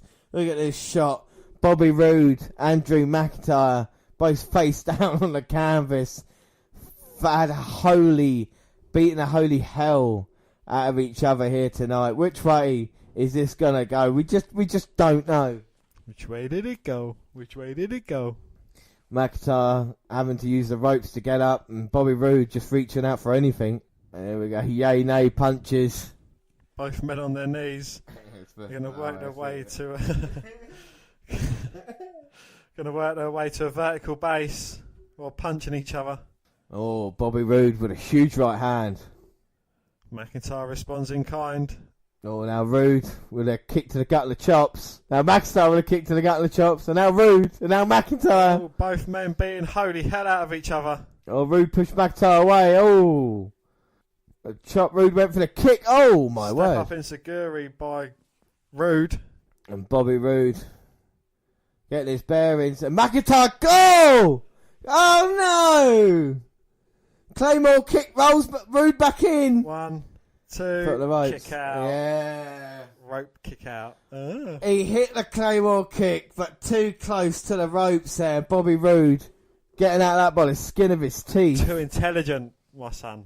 Oh, now Roode wants to get out of there. Oh, no. And Bobby Roode falls to the outside. McIntyre didn't want that referee stopping McIntyre from going out there. And McIntyre's got that look in his eyes. He's angry, and Bobby Roode, referee's counting, and McIntyre screaming, uh-oh. He's going for something big here. Oh! Oh, my God. McIntyre over the top like a projectile missile and taking out Bobby Roode. And that's a big fucker coming over the top rope at you. 254 pounds. A huge man, and can McIntyre capitalise on this now? Oh, come on. Referee's counting. Well, it looks like McIntyre's going to get up. I'm not sure about Bobby Roode. Oh, well, referee's up to 5. He won by counter, yeah. McIntyre trying to throw Roode in. Here comes McIntyre now. Tuning up for a Claymore kick. Oh, he wants this to be the end of Bobby Roode. Roode's in serious trouble. Doesn't know where it's coming from. Oh, no! Oh, spine buster. Oh. And just like that, Bobby Roode turns the tables. And he's looking to put Drew McIntyre away. He's got him. Glorious DDT time, is it, Dan? Oh, no. McIntyre blocks it. Roode with a backslide. Oh, McIntyre sits down on him. 1, 2. Oh, Roode kicks out. Ah. Oh. Ducks under the clothesline attempt. Oh, Roode catches him with a glorious DDT. Plants McIntyre. 1, 2. Oh!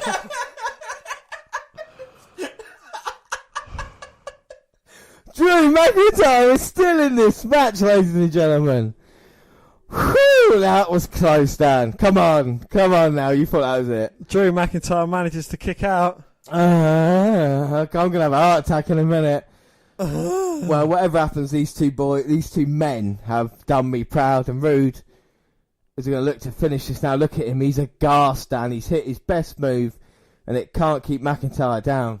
He's going to hit another one down. It's going to be it. Glorious DDT. Bobby Roode will retain. This is what the fans want. He's going to put McIntyre down again. Boom. Number 2. Rolls through, picks him up again. Oh, fucking hell. Come on, Bobby. And he's got McIntyre third time. Oh, no, McIntyre reversing headbutt. Can he get it? Kick. McIntyre's got Roode.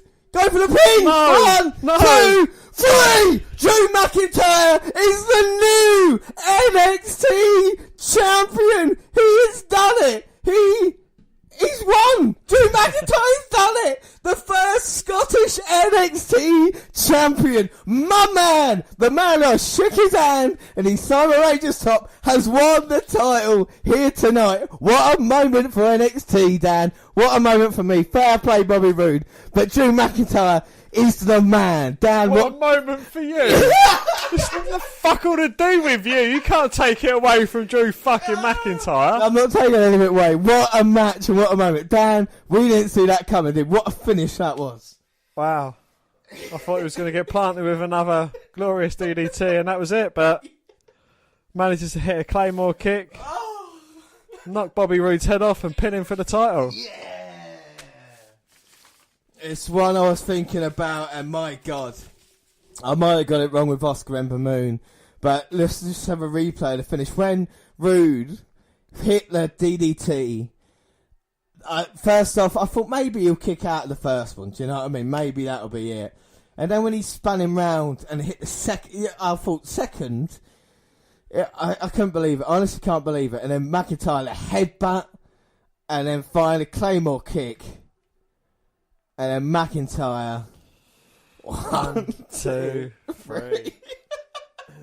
Well, Drew McIntyre, look at this moment. And the fans in attendance at Brooklyn 3 have seen a moment here. Drew McIntyre has become the new NXT champion. Please show Adam Cole. And I'm so glad Adam Cole comes out and attacks Drew McIntyre. I'm so glad. I mean, what a moment here tonight. McIntyre is the NXT champion, Dan. Yeah, what did you think of the match as a whole? I thought it was a bloody good match, to be fair. I thought it was excellent. I really did. Yeah. I thought it was difficult between these two to have, you know what I mean, like a good match, and I think they pulled it out of the bag. McIntyre's dominance early, and then with Roode taking controls we've seen before. You're not having a bonus point for it. Bobby Fish. No, if Adam Cole's here. No, you're not having it. Yes! No, you're not. Yes! No. Fuck you! You said in the crowd. Adam Cole camera shot. Not in the fucking crowd, James. He's on the fucking camera. Bollocks. Mate, no, bollocks. No. Bollocks. No, that's point. You. Fuck you. Fuck I'm you. not having it. You're If not Roderick Strong comes out and help, no, he doesn't because he don't cost him. Fuck you. No. Adam Cole camera shot. He's on camera. It was over. The titles were. No, bollocks. Bollocks. I didn't say when. It goes on I your didn't bonus say when. league. No, It fuck doesn't off. go- No. It's bonus point. Bollocks. No, that's fair. Bollocks. It goes on the bonus points, Bollocks. but doesn't go on No, this. You do get the bollocks. point. Bollocks. You get the point. Bollocks. But it doesn't go on this. What? So it's on this list, but it doesn't go on this list. It's a bonus no, point. bollocks. It's a bonus point. Bollocks. You still get the point. Well, why was you counting on Roderick Strong coming out to cost him? No, I knew no, McIntyre fuck would you. win. I knew bollocks. McIntyre would win. No, if he'd have no. come out and he went, I would have said no. No, you wouldn't have done. I would have done. I would have done. No, I'm not conceding No, on this one. No, yeah. You always win everything on everything, and I'm winning this on this. No. Technicality, I win. No. You didn't want to do the bonus point in the first place anyway, so... You said if I'll he give would you have done it, the it would have bonus gone towards it. No, bollocks. I'll it's give you not the a bonus point. You get the bonus point for that. But like I No. say, the predictions on that... I win. No, it I win. ended. No, I win. I'm not conceding, I win. You are. In the end... I win. No, McIntyre won the NXT title. Yeah, well done. So I win. it ended... Dan 5, James 4. No, not 4. 3 each. With No. that, No. you get the bonus point for them. No. Because Adam Cole showed No. up and beat down Drew McIntyre No. at the end. No. So that's how it works. No. So you No, get the it bonus don't. point, No, it but works. NXT, No, it works. we still Don't work like that. NXT. Don't work because it goes in your favour. It don't work like that. The NXT events. I get the point for the 4. No, you you go don't. to 3. So No, you 4-3. don't. No, you don't. Overall NXT No, you events 4-3. No, you don't. And then points wise, No, you don't. it's only fair. No, it ain't. It's No, it's not fair. Fair to you. No. It's fair. No, it's not fair. It's fair to No, me. it's If not I fair. didn't strongly come out, I would have given myself the point for the bonus league as well. That's why it's No, a it wouldn't bonus have done. prediction. That's No. why it's a bonus. No. The words and name. No. Bonus prediction. Anyway, what do you think of Adam Cole coming out and attacking Drew McIntyre at the end of it? Well, I think I'll get a point for that. Come on, let's... And I think I'll win. So what do you think of Adam Cole coming out? Do you think we've talked about the Ring of Honor stables? That kind of confirms it now, doesn't it? You know, Adam Cole coming out here with Kyle O'Reilly and Bobby Fish. There's only one thing that confirms. And attacking Drew McIntyre. It was an unbelievable end. And Dan, I know it ends in controversy a little bit, but You got to roll the punches. You know what I mean? Well, you've got to roll with the. You got punches. SummerSlam tomorrow night. You know, as we've seen, Adam Cole is here in NXT. He wants the NXT title. Red Dragon want the NXT tag titles. A lot has changed at this NXT Takeover event. Authors of Pain, their reign has come to an end. Bobby Roode's title defense has come to an end. Out of everything you've seen, Dan, what has been your favourite match of the night? Well, my favourite moment of the night is when Adam Cole come out and he was caught on camera. That gave me a point, so I won the NXT Takeover event. No, you didn't. I did. So what was your favourite match? I quite like the Itami Black match. Yeah? Because it was hard hitting. It was like a proper MMA style fight. Both men done really well. And Aleister Black won. Yeah, no, I think that was good, but I don't think there wasn't a match on the Takeover card that didn't deliver, if you know what I mean. And I think everything, you know, went really well. I think the Sanity win was a real shock. And also with the Oscar Ember Moon match, I thought that was the match of the night up until the point where Drew McIntyre did beat Bobby Roode to become the first ever Scottish NXT champion. It was a hell of a moment. And like you said, a shocking moment at the end there with Adam Cole coming out and basically laying out, like we say, what NXT is going to be like in the upcoming months. But out of 10, what would you give the rating, Dan? In the words of Ty Dillinger. Well, you give this event 10? Yeah. Really? Fucking fair play. Didn't disappoint once, no? No, it didn't disappoint. You know, I'm not a fan of screw finishes. Gargano CN match, it was kind of a screw finish, but it worked. Yeah. You know, Authors of Pain, Sanity, again, it was a bit of a screw finish. It was probably a slight letdown towards the end of the match, but it's what I want from Sanity. You know, to use their numbers as the advantage to become a dominant force. Again, the Itami Black, that was probably my match of the night. It was, you know, brilliant match, very hard hitting. Ember Moon match, again, I thought that could have gone Ember Moon's way. Well, but Oscar managed to prevail. She got caught cheating, won it clean in the end. Yeah, but the eclipse that Oscar took in that match is one of the best things I've ever seen in my life. It's like a fucking crash test dummy, do you know what I mean? And then, you know, Roode McIntyre, again, you know, he's on the edge of the seat. I thought Roode had it. McIntyre managed to pull it out at the end, and then you get an attack after. Well, I think this is the thing as well. It kind of feels like an old school podcast. Actually, do a pay-per-view in a weird way. Because you think you can tell that Triple H runs the show? Yeah, it's weird because usually you don't have like a story told over a pay-per-view anymore like you used to. And you go back to like the Attitude Era where your kind of stories were a bit more risque, but they were basic, you know. And they told, like, Fully Loaded 98 I was watching, it was like, will The Undertaker show up? We're not sure. King of the Ring 99 I was watching, Shane McMahon got injured, would he make the match? And it's like, saw like tag team title match, them coming out, we thought, oh shit, what could happen? And of course then they give us that little bit extra afterwards, and you think, oh fucking hell, right, okay, that's where it's going to go now. But you have to ask questions afterwards of maybe a superstar shake-up after SummerSlam, because with, obviously Oscar's a dominant one, isn't she? But Bobby Roode now has lost his title, and with Adam Cole coming in, where is Roode on that? I mean, I know he needs a match with Roderick Strong and maybe, you know, Drew McIntyre as well. And the Authors of Pain. Like, do they really need a rematch for the titles? You know, like you talked about earlier, I think they deserve main roster, didn't they? You know, yeah. So yeah, there's a lot of wrestlers there that deserve main rosters, but then what's that going to do to the NXT? I know, like, you know, with Authors of Pain, the tag team division isn't that strong. You know, you've got Sanity. Who else is there? Well, Heavy Machinery, they've already been ran through. DIY, they've been split up. You know, a lot of other options to go to for the tag team division there. and this is the problem in NXT 5. They've got Fish and Fish and O'Neill or O'Rourke or O'Halloran, O'Reilly. Yeah, this is the thing. That is probably what they're going to look for. But it's kind of weird matchup as well against Sanity, that, isn't it? You know, will Sanity eventually become good guys in a weird way? And Eric Young, as we saw in the match, becoming tag team titles. I mean, tag team champion. They could probably use the Freebird rule in the future with that.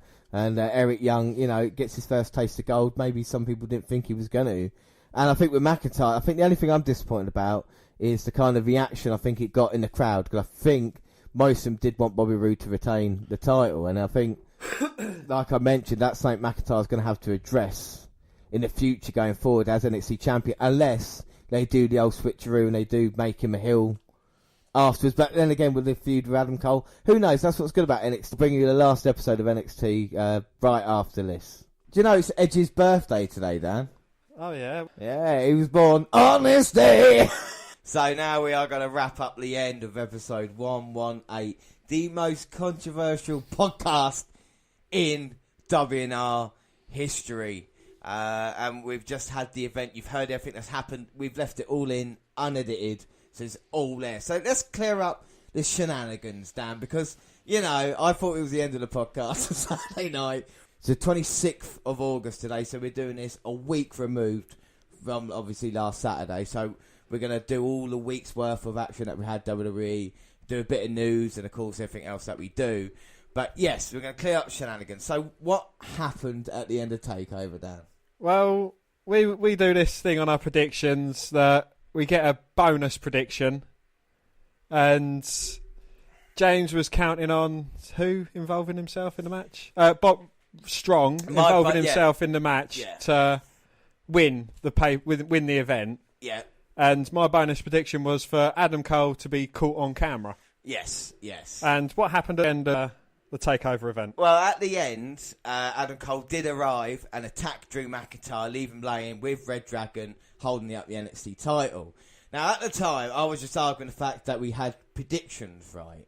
Do you know what I mean? That the fact is that out of the 5 matches, we got 3 each, so we both got a point because of that. And then the bonus point thing. And, of course, I said, well, I don't think you deserve, because of the prediction thing, to have the point on top, you know what I mean, and to have the pay-per-view results right.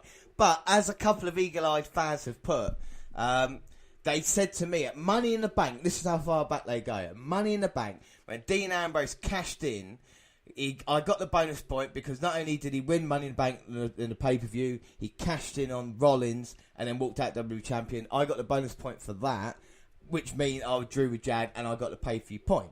Someone else has also pointed out that your prediction was showing a shot of Adam Cole, i.e. in the crowd. Well, no, it's just Adam Cole gets caught on camera. Yeah, but not Cole attacking an NXT superstar or getting involved in the match. But he was on camera.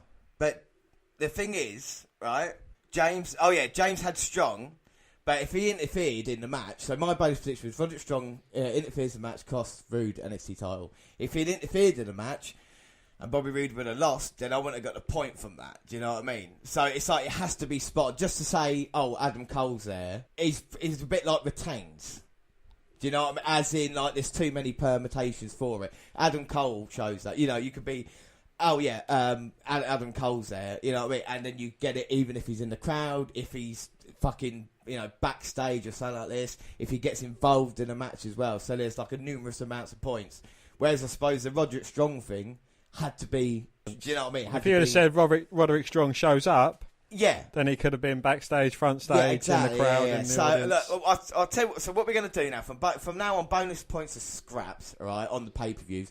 What we can do if we want to is talk about, like, you know, after we put the prediction down for the match, if we put, like, you know, Singh brothers interfere on Mahal's behalf, you know, and then we can add credence to it. We won't get anything extra, but if we do want to explain our thoughts, maybe a little bit. But then that goes behind, like, oh yeah, why have you gone for Mahal to win the title? Exactly. Because the Singh brothers get involved. Yeah. But I think it was different from that. The only difference would be, because it's written down, you definitely know you've thought of it beforehand, as opposed to maybe if you're watching it, do you know what I mean, a week later or something like this. Yeah. So because sometimes that does happen as well, where, you know, you say to me, oh, you've seen this or something like that. So with the written stuff down, I think for now on bonus point scraps. I mean, people were saying that maybe we should leave. I'm going to do, because like you said, Dan, at NXT last Saturday, that it is like I am the rule maker, basically, of this podcast. And I understand that that's not fair, but I'm going to make a decision right now.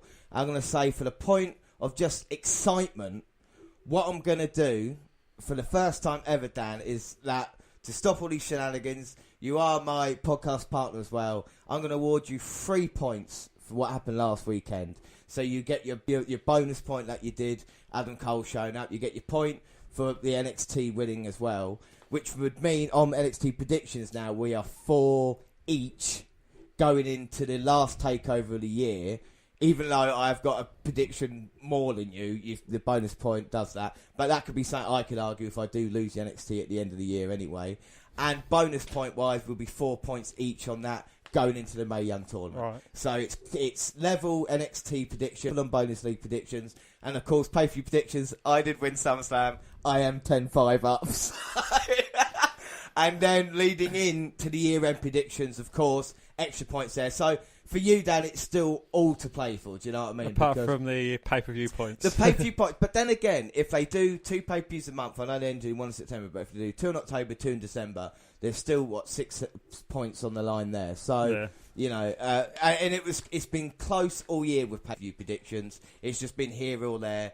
And I think it should be a pure thing for NXT as well. Do you know what I mean? Even if there is just 5 matches, just to get the matches right, and then it goes forward. And then, like I say, with the bonus league or the bonus predictions we're going to do, that will be all the Mae Young stuff coming up, which will probably be the end of it. And of course, year-end predictions will be added to that. So, are you happy with that final decision, Dan? I'm not unhappy. I'm not happy, but like I say, sometimes you have to do what's best for everyone as opposed to yourself. So I'm going to give you that, even though I don't agree with you. So, you know, there you go.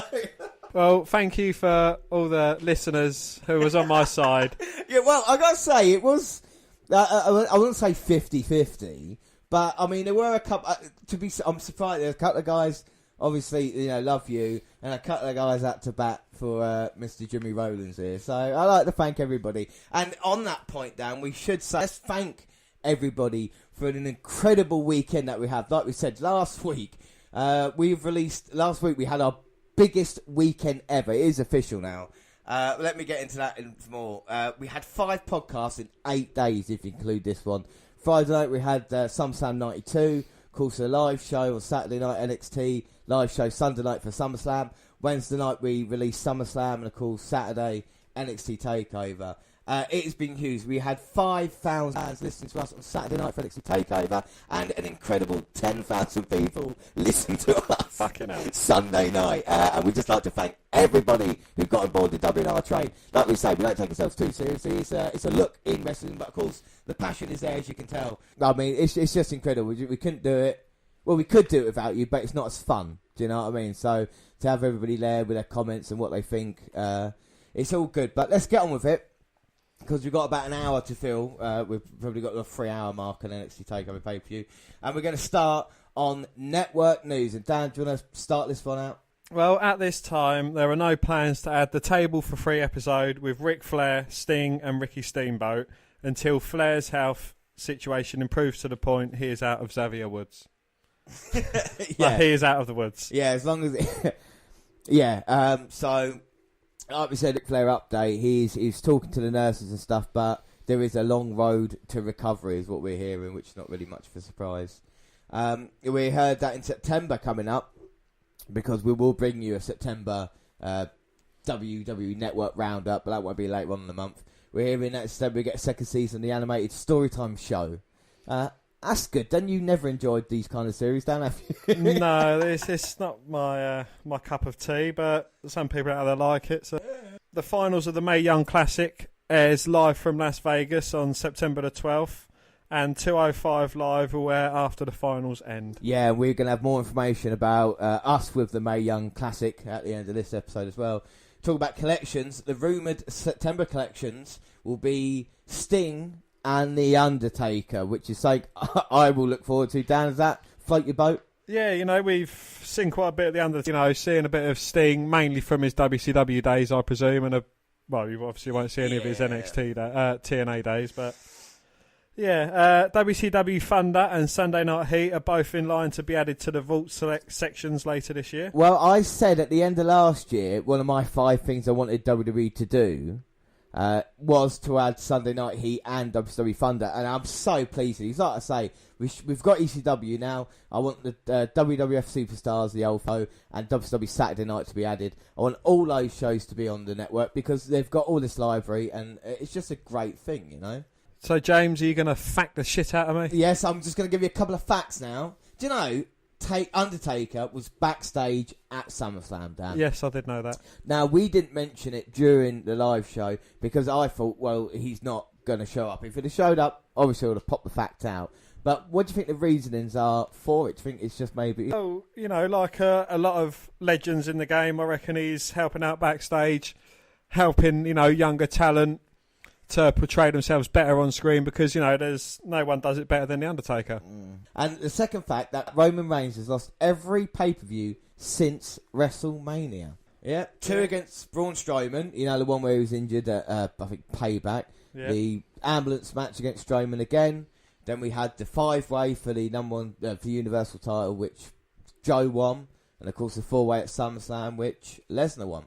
But, Dan, you had a little surprise for me, didn't you? Yes, I did. Well, when I'm in the bath, I like to watch an episode of Raw on my tablet. I've even got my own little prop to keep my tablet upright and out of the water, obviously. Yeah. And so I was sat there watching, it was an episode of Raw from the Attitude Era. It was Raw number 388, and it was Monday the 30th of October, 2000. And Kurt Angle, he's currently the champion at the moment. He's got Stephanie McMahon as his manager, business partner, who's also married to Triple H. So Triple H and Kurt Angle have got a bit of heat. Stephanie McMahon goes home.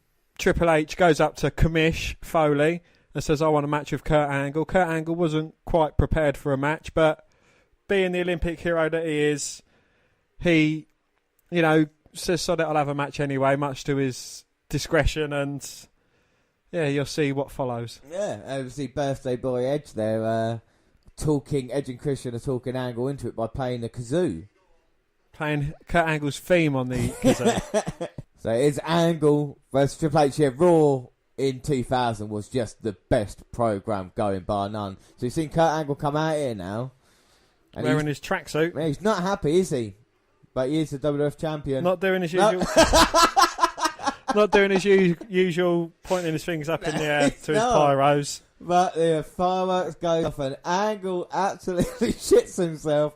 That is definitely a pyro contract, Dan. Excellent call. Thank you very much. Right, so after that we get on to the serious stuff because we heard straight after NXT Takeover about Asuka's injury. A successful title defence for Asuka Saturday came with some bad news as the women's wrestling star suffered a broken collarbone. The NXT champion won her match against Ember Moon and continuing her record undefeated streak since joining the organisation in 2015. Unfortunately, she is now expected to miss 6 to 8 weeks with the injury. Yeah, during the match she landed awkwardly from a throw from Ember Moon and was able to complete the match but had notable pain and discomfort. Ringside Dr. Jeffrey Westfield said, we performed an sound backstage that was highly suspicious of a break that was later confirmed by an x-ray. And Asuka sent out a tweet after the news. She said, like the Terminator, I'll be back. Well, it's incredible to think. We talk about toughness, and we're going to get on with talk about toughness in a minute. But to wrestle with a broken collarbone, finish the match, it shows incredible toughness. I think we're going to compare the injury to something else in a little bit. Well, on that note, I've actually broken my collarbone. I'm not going to say how, and it wasn't playing leapfrog and landing on my collarbone. Genuine story. It was it was a week before my birthday. Right. And I was in such agony because I've got some younger brothers. My mum had to take them to my nan and granddad's for them to be looked after while I went up to the hospital. And on the road to my nan's, there's a few speed bumps. And even going over them, going up and down, that really hurt.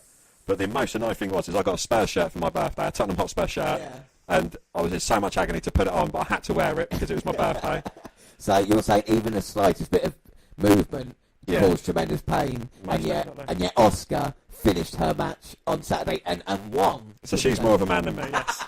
Well, but this is incredible. We'll talk about facts a second ago. This is since Asuka took the phone down. In an era of high title turnover, Asuka's NXT Women's Championship reign is special. She has now been champ since last April and held onto the belt by knocking off Ember Moon at Takeover Brooklyn 3 over the weekend. Since she has claimed the title, WWE's other championships have seen new owner after new owner. Well, the Raw Women's Championship has changed hands 10 times, and there's been 10 reigns for the United States title since Asuka became champ.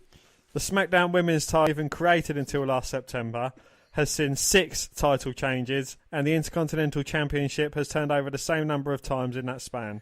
Well, that is absolutely incredible. You think about the amount of title changes there. And we have the latest update, and we normally don't do NXT spoilers. We're not going to talk about anything else that happened during the tapings, apart from this one thing, because I think this needs to be talked about now. Do you know what I mean? And what is the latest update, Dan? Well, Asuka is no longer the NXT Women's Champion after giving up the title during Thursday's NXT television tapings.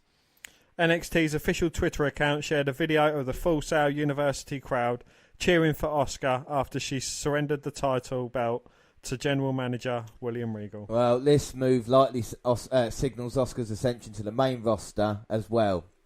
And it's been reported that the Empress of Tomorrow will join Raw. Yeah. Asuka held the NXT Women's Championship for over 500 days after beating Bayley at TakeOver Dallas on April the 1st, 2016. Well, this is the second time. Before we get onto that, let's just say, I mean, it's an incredible achievement for not only any wrestler, not only any monster wrestler, or anybody like that, like a Braun Strowman. You factor in a woman, and you factor in a Japanese woman as well. Asuka, talk about game changers. She has completely changed the industry. You talk about the women's revolution. I mean, Asuka is just incredible. It's been a fantastic ride with her, hasn't it, Dan? You know. It has indeed, yes. Ever since we saw her coming into NXT, relatively unknown, and just seen a meteoric rise through the ranks, and what she's done for the sport, really. Yeah, she's been fantastic. We talked about Nakamura's impact in NXT. I mean, Asuka is NXT, and there was no doubt. And like I say, the reports for her going to Raw. But, I mean, putting the title, vacating the title, this is only the second time that the title has been vacated. It was up for grabs after Paige showed up in Raw and won the Divas Championship the night after WrestleMania 30 in 2014. Do you remember that? Fucking hell, that was a time ago. That was a while ago, yeah. Yeah, and NXT held a tournament that time to determine a new champion in Charlotte Talia on May 29th, 2014. That was when Charlotte was in NXT. Yeah, exactly, Charlotte. That's crazy. Asuka has cast a big shadow in NXT. Asuka has cast a big shadow in NXT after Bayley, Nia Jax, Carmella and Alexa Bliss all made the move to the main roster. And no one could argue it served to the detriment of the division as a whole. And nobody could reach Asuka's level. Well, I mean, we'll speak about... I'll finish this first. NXT doesn't have the same kind of star power in the women's division it once had with the 4 horsewomen, but it's still flush with promising talent such as Ember Moon, Ruby Riott, Peyton Royce, Billy and Billy Kay, and Nikki Cross. Nikki Cross. There's no question Asuka is one of NXT's biggest stars, but promotion to Raw could potentially be refreshing for NXT women's division. So we'll talk about both ones. Do you think Raw's the best? Where would you put Asuka? Would it be Raw or SmackDown? Do you think it's what's best for her?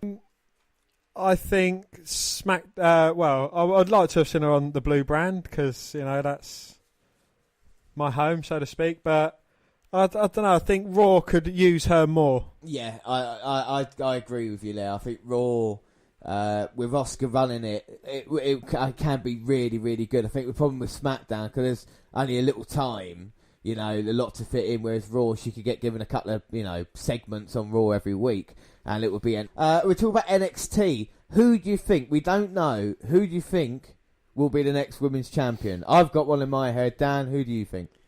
I think she's going to eclipse her way to the championship.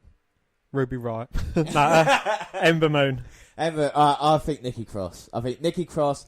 And then Ember Moon going for that championship around January time at the Rumble Takeover would be really, really cool. Anyway, we move on. We speak SmackDown. Then we had the week that was. So after the Asuka injury, we had Monday Night Raw, and it was WWE in the Barclays Center in New York. You watched Raw. What did you think of Raw, Dan? I thought it was alright. Yeah. It was quite entertaining, yeah. Yeah, I know you're a bigger SmackDown fan. We'll get onto that in a minute. We should say at the start of Monday Night Raw, Brock Lesnar came out to Paul Heyman, of course, and Heyman was giving a spiel about Brock Lesnar still being the reigning defending Universal Champion. Braun Strowman came out, and Dan, what did he say to Lesnar? Yeah, he said nothing. No, there was not a lot said between the two. I think he was basically saying, well, you know, after what I've done to you, put you through 2 tables, put a table through you, had you carted off out the back, I think I'm a worthwhile challenger for your championship. I mean, commentators, Michael Cole did a really good job during this bit, and he said, like, Braun Strowman last night manhandled Brock Lesnar. How many people can say that? The monster, you know, dominated the competition. They showed the clips of him putting Lesnar through the announce table twice, throwing it on him. Even Heyman sold it when Strowman came out like he was panicked. Lesnar, to his credit, didn't back down. He looked really fucking cool in this moment in time, because he was like, come on. And Braun Strowman, who is known, like we say, to be walking away Lesnar face to face, Cutler running power slams by Strowman. He picked up the Universal title, and the cheer he got from the Barclays Centre, Dan. Lesnar was over, but Strowman, my God, I bet Vince McMahon was backstage going, why can't they do it to Reigns? Damn it, you know, it was fantastic. Don't get me wrong. And even my dad who saw it, he's like, who's that big fucker? He looks like a wrestler. And I was like, yeah, that's Braun Strowman, man. A year ago, don't get me wrong, you know, sometimes we pick people. I would never have fucking got Strowman, do you know what I mean? Well, actually, when he was part of them, I would have said Bray Wyatt would have been given the push still. Yeah, never ever. I thought he was a big green monkey. Speaking of big green monkeys, Stan, what else happened on Raw? Well, some news that always brings a smile to my face. We was treated to yet another match of Enzo Amore going against Big Cass, and it was a Brooklyn street fight. Enzo came out, went back to go and get a trolley full of goodies, took him to the ring, and then during the ring, Big Cass also can't handle ropes, it seems, just like his former counterpart Enzo. Yeah. He went for a big boot, ended up flipping up over the rope, landing hard on the ground, and he basically tore his ACL. Yeah, well, I mean, you talk about tore his ACL. First of all, let's speak about the match. Yeah, the fans weren't happy about this match. Big Cass was his normal lumbering self. The bit in the match where, yeah, like you said, Cass went over, he felt his leg, and then obviously the thing that they had planned was Enzo had the chair down, Cass was going to put his foot on it, put his foot on it, held his leg again, and then did the same spot, held his leg again, and then he went for the Empire Elbow. And you know when like someone does a really shit sell of a knee, he went for the Empire Elbow and then just went down. Buckled, and the referee was like, no, we got to stay. Enzo still had the hands on the chair, like looking at Cass going, put your foot on the chair, Referee called it, and then Cass, so unprofessionally, started smacking the mat, going out. So they literally had to bleep him out because he was going, fucking hell, fuck it, you know. Yeah. And I just thought, any little kid watching going, why is that big man swearing and banging the mat for? And why is his leg? It was terrible. And like I say about the injury, it is a torn ACL, and the good news is he will be out for 9 months, which is just incredible. But you talk about just incredible. No, I'd rather see him than Enzo Amore. We spoke about just incredible. He's getting some help at the moment. No, we compare Big Cass's torn ACL. Have you suffered any? I tore my cruciate ligament. Yeah. So I mean that is painful. Don't get me wrong. Very painful. What was worse, that or your broken collarbone? My torn ACL. Your torn ACL. So do you think who do you think's for completely giving up, and or maybe being so silly and trying to move like the elbow? Well, funnily enough, I done my ACL while playing football, and I managed to walk home. My dad told me to walk it off, and I still had to climb ladders at work. So I had to carry on working, but, you know, with my collarbone broken, I couldn't do too much with it. Yeah. So. I mean, Cass is out for a long time, and it's just good news for him. He's on wrestlers, but he's gone, and we'll talk about his former tag team shame partner. it wasn't Mojo. Hey? Yeah, well, yeah. Fuck Mojo. Anyway, after and also on Monday Night Raw, we should say, is John Cena arrived as a free agent. And came out, Kurt Angle welcomed him, which is quite a nice moment between the two men, didn't he? Yeah, well, Kurt Angle welcomed him the last time he was on Raw. Yeah. Well, the first time he was on SmackDown, wasn't it? Yeah, SmackDown, yeah. But his return to Raw, Angle was there, so it's still nice. And John Cena said he wanted just one man. He wanted to talk to one man face to face. I mean, the crowd at this point in time, we should speak about them. because it was Roman Reigns who came out and met him. There was the beach ball fiasco that happened. Sunday night it happened on SummerSlam. Of course, Cesaro put an end to that. Funny as fuck. And then everybody thought it'd be really funny on Monday to take like 10 with them. So, and then the crowd obviously started doing the beach ball gimmick. I'm only going to talk about it a little while because, don't get me wrong, I love passionate crowds. I love crowds that get in the action, and I think us as British wrestling fans, English fans, you know, when we watch wrestling, we understand the wrestling and we make the match mean more by our reactions to it. Whereas I think some crowds try to make it about them as opposed to what's going on in the ring. Do you think that would be fair? Yeah. And I think that's what the bitch balls were.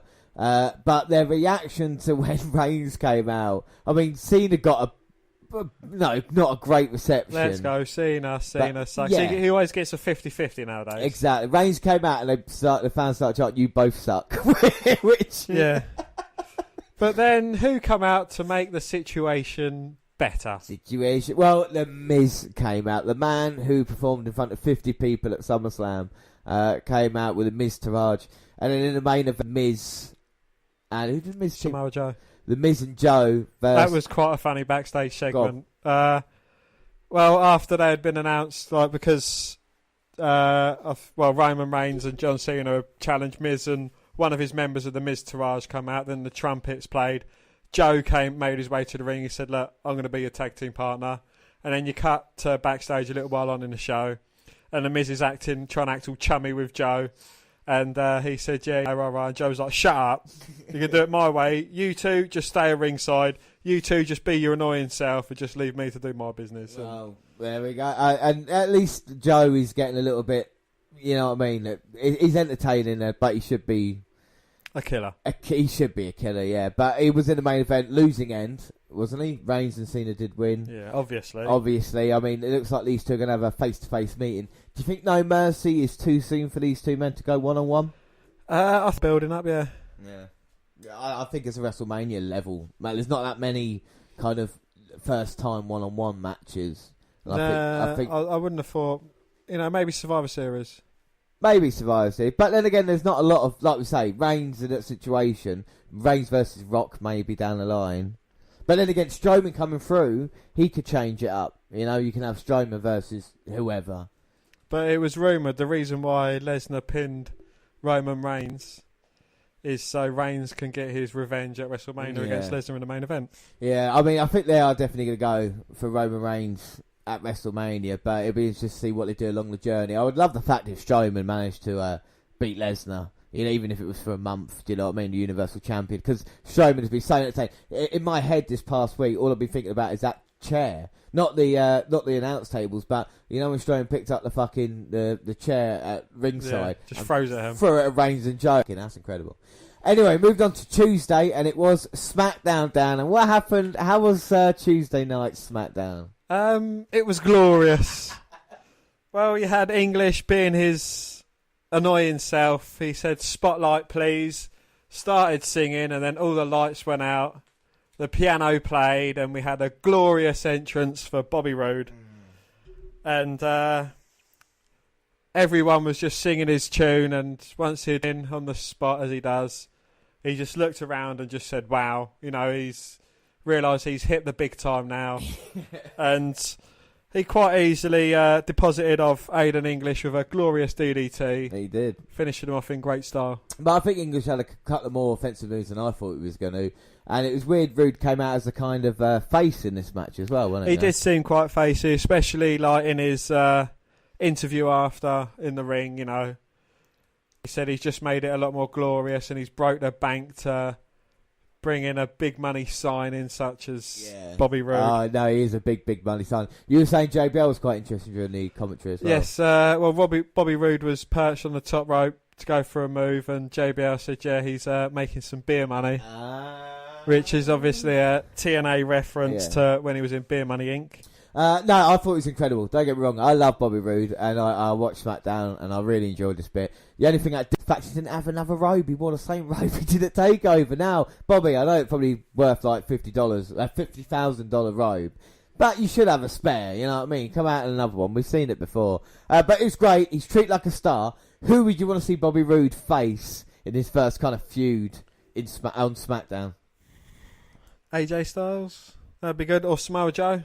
Not Samoa Joe, Kevin Owens. Kevin Owens, yeah, I'd be interested to see what way. I think the US title versus AJ, they had some great matches. Well, it would have been TNA. good if he'd have started next week and AJ Styles is like, right, I'm doing a US title open challenge. Yeah, well, that was the original rumours, the open challenge. He still might be able to, still might do that. I am looking forward to the Bobby Roode versus Randy Orton match that will take place, and I know who the winner is already, Dan, so there's no doubt in my mind about that. Speaking of Bobby Roode, it wasn't the first time he was on SmackDown, then. It wasn't, no. Well, after it was announced that he was on SmackDown, I sent you a picture of something that had happened on an earlier episode of SmackDown. Yeah, SmackDown 84, Thursday the 29th of March 2001. And like I say, this is a real throwback. 16 years ago. Yeah, before he became a TNA cornerstone, before he was NXT champion, Roode was fresh-faced jobber for WWE. The company spelled variety of ways, including Rude, R-O-O-D, and Rude, R-U-D-E. As in Ravishing Rick. Yeah, and he took a beat from a number of stars.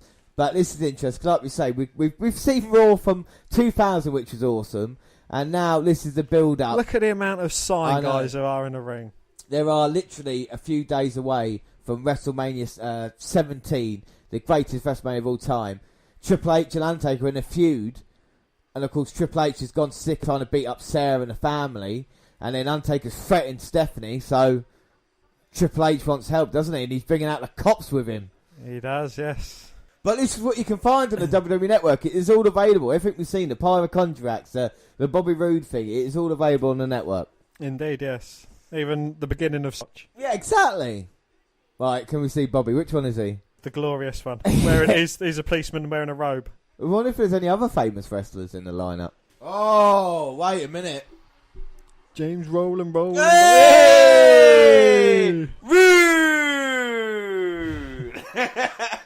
All that time just for that. Oh, that it's worth it, isn't it? It's worth it. So Rude has gone against The Undertaker. Yeah, Rude versus The Undertaker on SmackDown. 16 years ago. How do you think he looks? He looks young. He looks bloody young, doesn't he? Oh, bless him. He'd think, who'd have thought, eh? Bobby Roode now in a SmackDown ring. Do you want to see if he gets beaten up or not? Yeah. Yeah, come on. Rude! That's the only one they showed as well. I One know. of them looks like Holly, Hardcore Holly as well. Rude! That's the only one they're showing as well. They must know. Kennedy! Is it Anderson? No. What? No. Mr. Kennedy. That is Mr. Kennedy. It is. Fucking Kennedy and Roode. hell. So Mr. Kennedy, Bobby Roode, the cops. Who else is there? Is there Chris Masters, Rico? Who else at the time? Samoa Joe? Likes donuts. Officers, go on Roode and Kennedy. Officers Roode and Kennedy. Fuck Undertaker up right now. Officer Kennedy. Oh, he ran right through Roode and Kennedy. And now the Undertaker right Triple H. They're not getting in the ring now. Rude. There we go. Go on, Bobby. Oh. He had a Triple H thrown at him. Big dog. Why is Undertaker taking all of Reigns' fucking gimmicks for? That's well Roode. Big dog in the yard. Rude. Kennedy. Yeah, Rude's got him now. Go on. They got him. Nope. Bobby Roode has saved the day. There he's got the Undertaker. He's like, look, don't make me DDT ya. Yeah, he's got a firm hand on his chest. Right. Bobby Roode, Dan, eh? Wow. What do you think? Glorious, glorious, glorious, glorious. What do you think of that moment? It was glorious. It was, wasn't it? It really was worth it. Bobby Roode there in glorious colour. So dreams do come true, you know? Trude. 16 years ago, he was a young up-and-coming guy, was made to dress as a policeman, was on SmackDown, and now he is in the ring on SmackDown wrestling. Where they have people that dress up as police officers, i.e. Fandango and Breeze. They do, yeah. So dreams Full circle. do come true. And, So maybe in 16 years, Breeze and Fandango will be something big. well, speaking of SmackDown superstars, we go back to SmackDown. Who else was seen making their debut, Dan? Well, it wasn't so much as a debut, but it was a re-debut, and that was Shelton Benjamin. Calls it as he sees it. He's with Gable. Yes, he is with Gable. Daniel Bryan wanted to make sure. We've got accused of racism a little bit by saying that, but WWE are just as racist. Exactly. Because of that, we are going to watch from the Kurt Angle collection Gold Medalist versus the Gold Standard, Monday the 22nd of August 2005. Now, Shelton Benjamin, any excuse to watch one of his matches is always a great thing.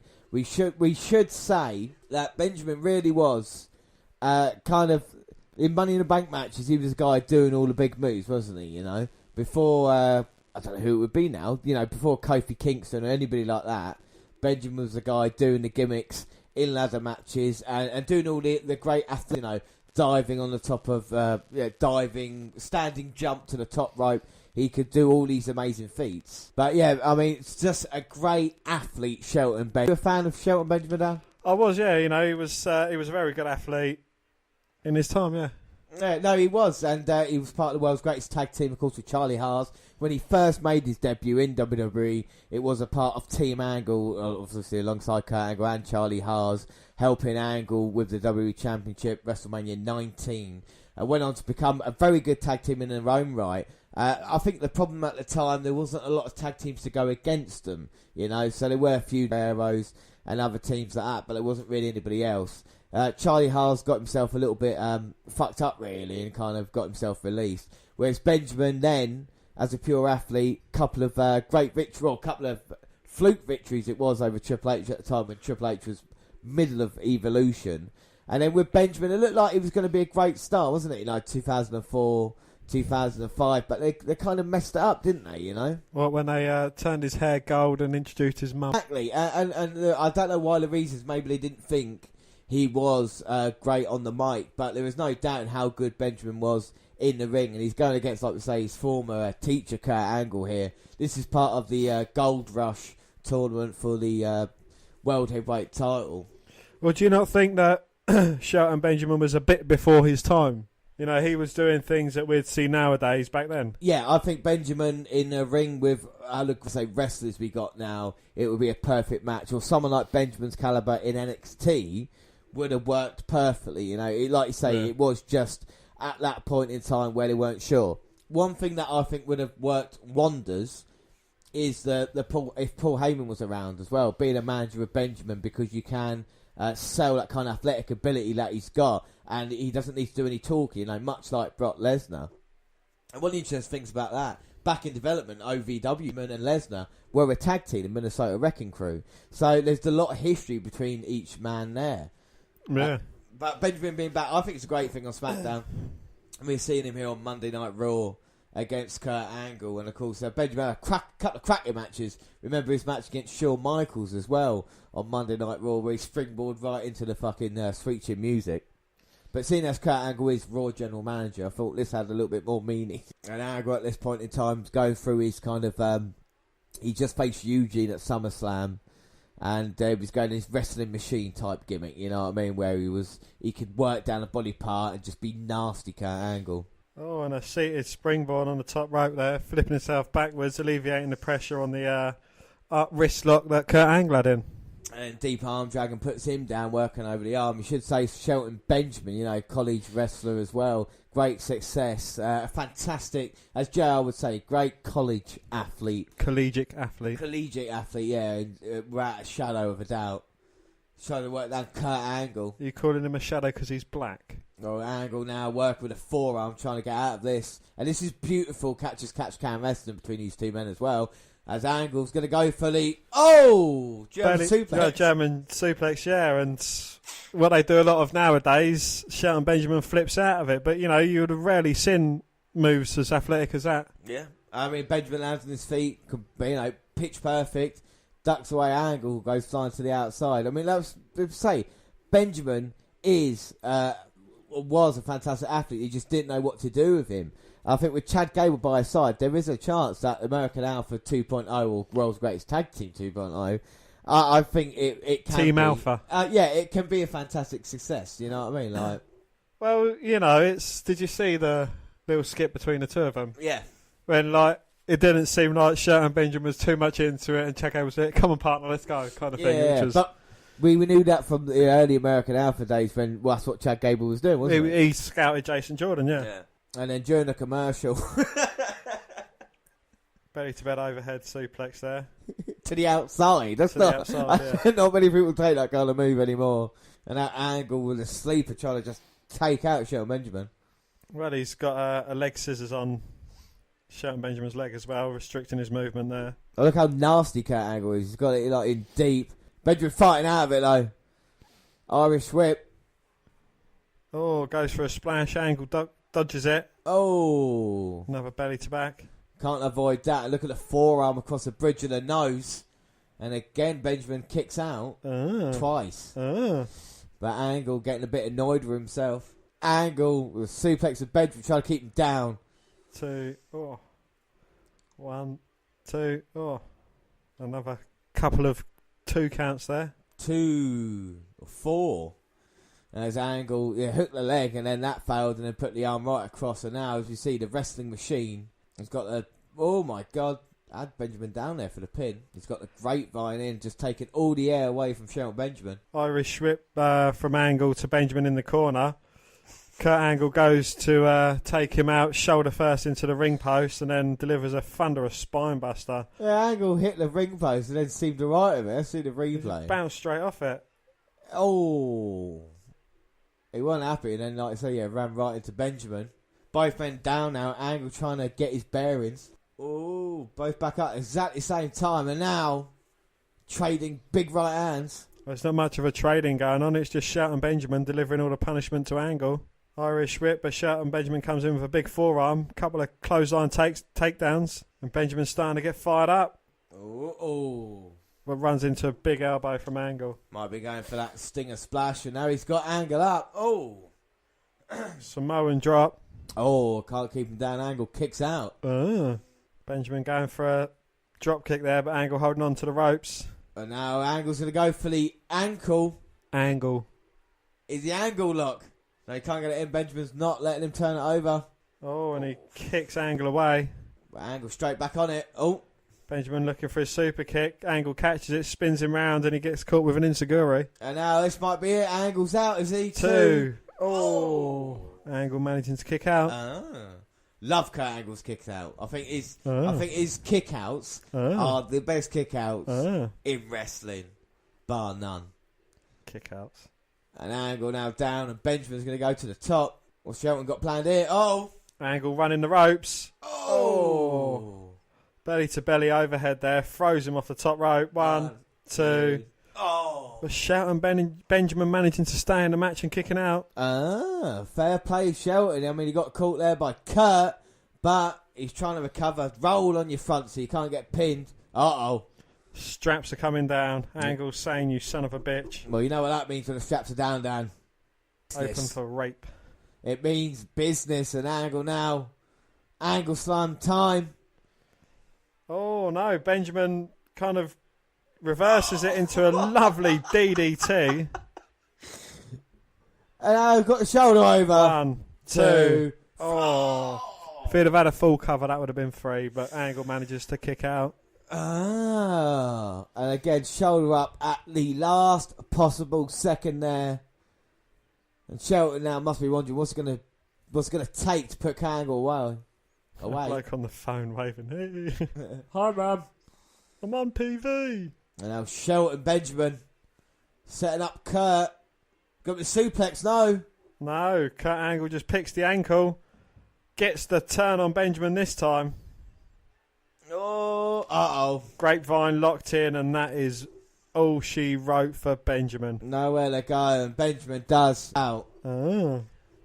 But Kurt showing his aggressive side there. Dan, what do you think of the match? That was a bloody good match between two great wrestlers. And, you know, it is a bit of a shame that the gold standard didn't quite alleviate himself to the heights that he could have done. Yeah, and this is hopefully now, I mean, maybe not for Benjamin, but he can have some incredible matches with Gable by his side and help Gable become a star in his own right if they use it right, you know. I mean, now you would say after the Jordan Gable split, it looks better for Gable with Shelton Benjamin on his side. And just to end SmackDown, what was SmackDown's main event, Dan? Because we were talking about Tuesday night.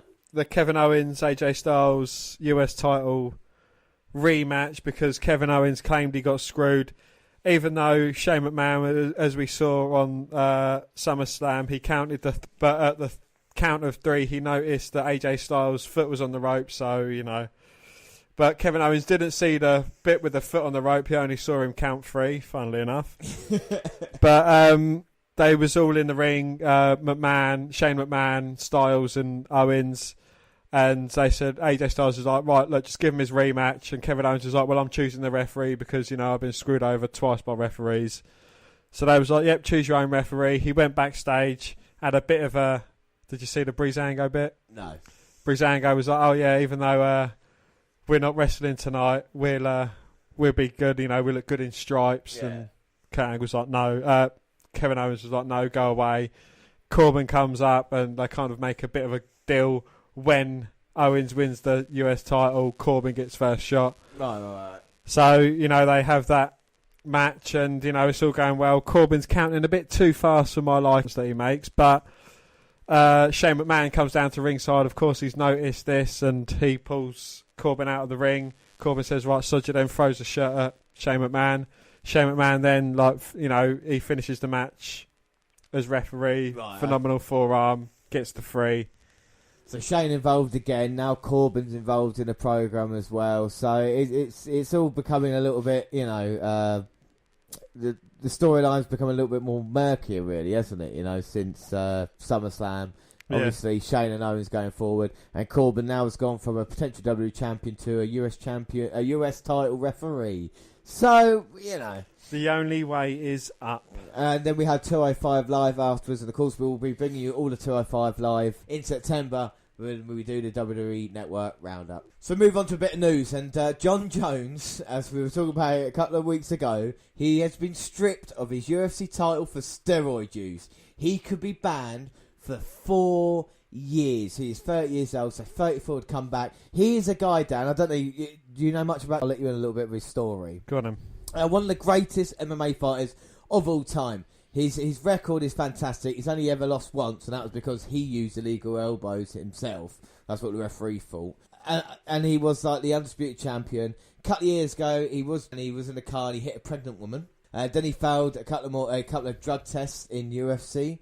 So he had to be suspended because they had a year suspension for drugs. He then came back, and Cormier, he's a huge wrestling fan in himself because he gets what the characters are meant to be. He always wanted to beat John Jones, and of course then he got beaten by John Jones at UFC.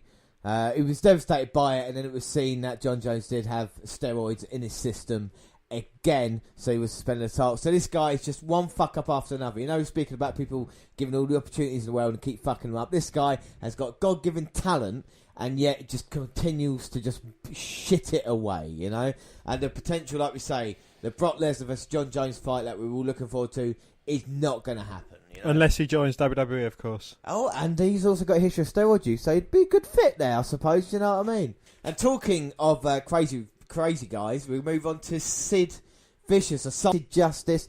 We don't talk a lot about Sid because he is no longer relevant in the wrestling business. One of the worst WWF champions and WCW champions of all time, I will say. But he had this to say, Dan. And he spoke with Hannibal TV and was asked a fairly loaded question about how he feels overweight guy in a t-shirt becoming world champion.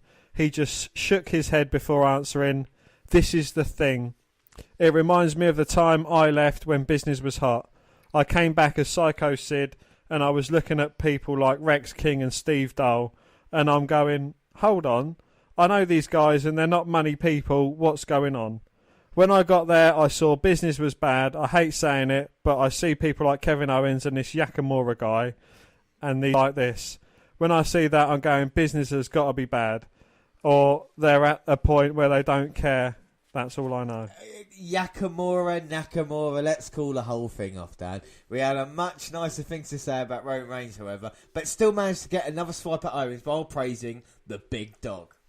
I think he's one of the better talents they've got. He looks credible. He looks good. He's a good interview. And if we're going to compare him to anybody, let's just compare him to that last guy you said, the fat guy in the T-shirt, Kevin Owens. There's no comparison. I think he's light years ahead of that guy. He also said he thinks Jinder Mahal is doing a good job. Well. Sorry, Kevin. It looks like Psycho Sid isn't on your side and he has half the brain that you do. Yeah, Sid said in the promo Kevin Nash once, is that I have half the brain you do.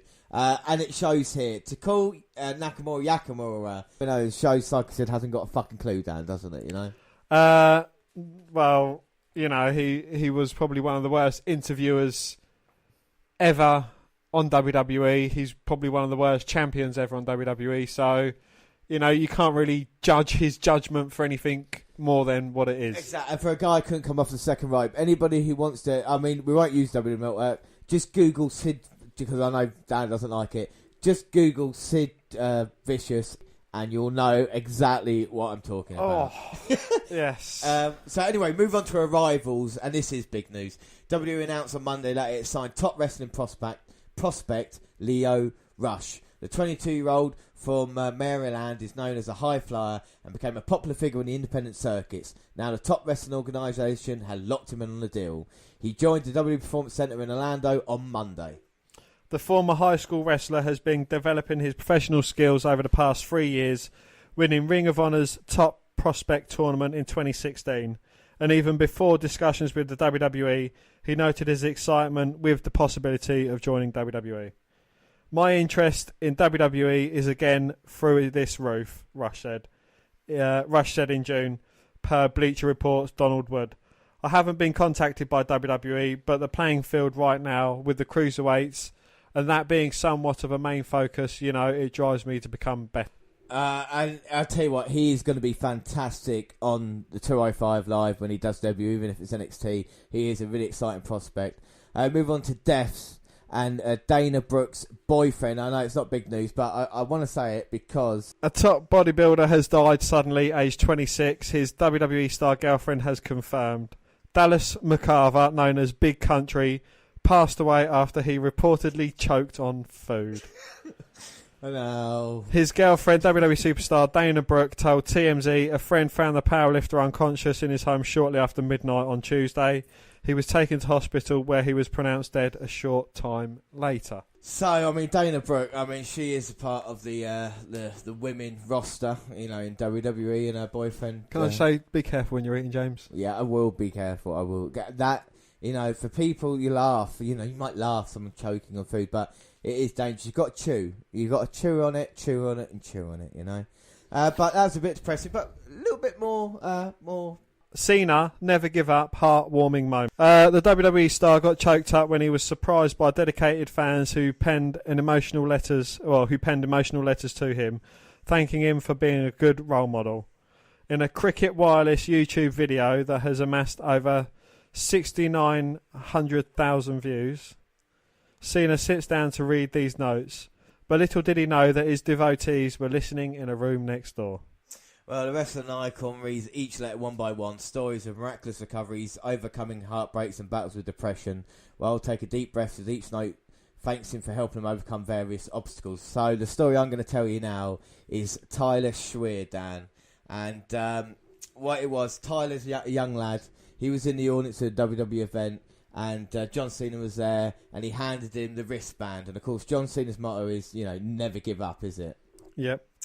So he gave him the wristband. Then, unfortunately, a couple of months later, Tyler's mum, was diagnosed with breast cancer and was pretty ill. She was in the hospital, and Tyler, the young guy, he went up to his mum and said, "Mummy," he said, I want you to have this.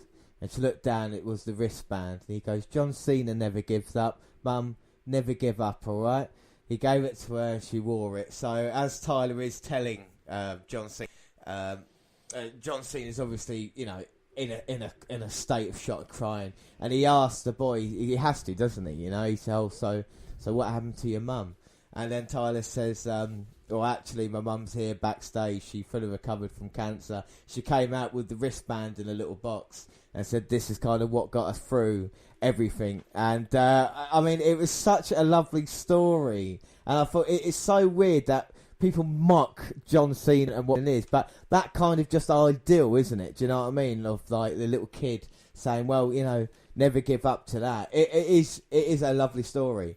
And Cena, you know, like I said to him, he said a few things to him, but I think it was a lovely moment. And I know sometimes WWE says like you over publicise stuff or you do certain things, you know what I mean? But for Cena to have that kind of impact on people's lives, it is a lovely moment. And I think that's a perfect way to kind of, you know, after the death, we just had to cheer ourselves. A heartwarming moment from John Cena. But we move on and we get to Wednesday's action on the WWE Network, and that was NXT. And Dan, when did we start watching NXT? Now!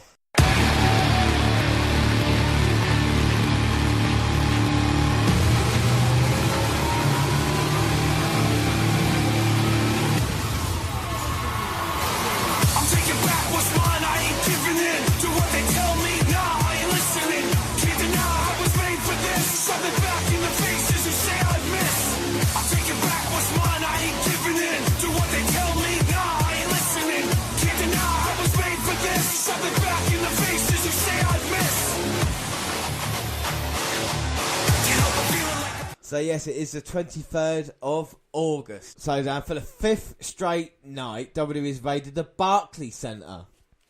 Well, don't try to tell me this was taped Saturday night because I call shenanigans. Shenanigans! Before I begin, I'm going to save myself the time of saying this 5 times. They did 5 video packages recapping the matches at TakeOver. Any interview featuring the participants aired over those video packages. No Way Jose versus Lars Sullivan. It never began. Jose's new job is the old Enzo Amore in Big Cass spot where he opens every show. He brought fans over the dashboards to fiesta with him for the match until he was attacked by Sullivan. Yes, Sullivan destroyed Jose while the fans stood and watched in horror. Sullivan, who went 0 for the Millennium in a tag team action, is much more dominant by himself. The match never got started as Sullivan walked off after leaving Jose laying. Well, we got a Johnny Gargano promo from earlier today. Gargano said he has no excuse for losing to Andrade Almas, and he owns that. Brooklyn didn't go as planned, but he knows people still believe in him, and this is far from the end for Johnny Wrestling. Yes, Asuka did a post-match press conference with international media. She bragged about winning and says she will continue to do so. They did share the news of Asuka's collarbone injury and Asuka declaring that she will be back. Well, no, she won't. Well, no, sure. We had the news. And then Pete Dunne and Wolfgang cut a promo backstage about their match tonight. They were asked what this match would do for the UK division. Dunne said, him wrestling makes the brand stronger, which is true. Wolfgang said, aye, what the fuck, man. Wolfgang said that after they win their tag team match tonight, Dunne told him not to get too far ahead of himself. I should note this. Pete Dunne and Wolfgang, my picks, versus Trent Seven, Tyler Bate. Pete, you picked Dunne as well, and you picked Bate, didn't you? So yes. You picked Seven, sorry. So only Tyler Bate, but of course Mustache Mountain as well. Anyway, next match, Dan. Next match was Peyton Royce with Billie Kay, and she defeated Sarah Logan. We're really into the iconic duo's entrance. And Logan's enthusiasm was infectious, but she was here tonight with a job to do. Logan dropped down too close to the ropes, causing Royce to trip over her while coming off them. Not sure if that was a botch, but they made it look good. Royce then used a kind of reverse tarantula in the ropes. Logan ducked under a spin kick and hit a delayed German suplex. Kay tried to get involved, but it backfired, and Logan almost got the pin with an O'Connor roll. However, Royce picked up the win with a fisherwoman's suplex. Well, next week's episode, Drew McIntyre will apply to the beatdown he got a takeover from Adam Cole and Red Dragon. And then Bobby Roode ordered a lackey to get his bags and put them in his car after losing the NXT Championship on Saturday. He refused to do an interview, then Roderick Strong blew him a kiss telling him, see you soon. We then recapped his debut on SmackDown last night, and there was a promo where Roode said he doesn't leave behind unfinished business. He said he's going to beat Strong and then beat Drew McIntyre and take his NXT title, and then he will make SmackDown glorious. Aleister Black ignored the random schmoes shoving microphones in his face and demanding comments following his match on Saturday. And then we get to the main event, and it is the WUK champion Pete Dunne and Wolfgang versus Tyler Bate and Trent Seven. So this is the first we're going to see Mustache mounting. They're so cool. For some reason, Mustache Mountain, their English tag team, they are so cool. Brilliant. Well, we asked why the UK title wasn't defended at TakeOver. There's really no excuse for it, is there? You know, No, none at all. To be used as a kind of a kick-off tag team match. Why it wasn't on the kick-off, I'll never know. Or presumably to use it on NXT tonight. We see the injury of Pete Dunne that we spoke about. The busted up eyebrow. Looks like it's been stapled shut. Must have at least 28 staples in that eyebrow. Mustache. Mustache. A mustache now. I must have that many. Mustache. Here we go. First time, mustache. Former and current UK champions in the ring squaring off against each other. And what a match they had at NXT Takeover Chicago. And this tag team match should be fantastic. Yeah, the 4 brightest UK talents. Well, the 3 brightest and Wolfgang. No, Wolfgang's my pick. Look at Dunn. Look at this wrestling. It's great to see it back. Can Bate get out the front face lock? Of course he can. Twisted out, but now Pete Dunne back. Oh no. Well, these two men going move for move in the middle of the ring.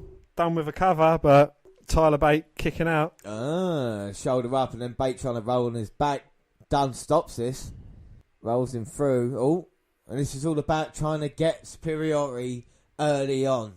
You would feel once you've got in a superior position, be able to take control in this match, and hey! Well, roll up attempt there by Pete Dunne, but Bate managing to kick out, and both men managing to nip up. Nip up. But I want to see a one-on-one meeting, Dunne and Bate again. That match was incredible. Why can't we just?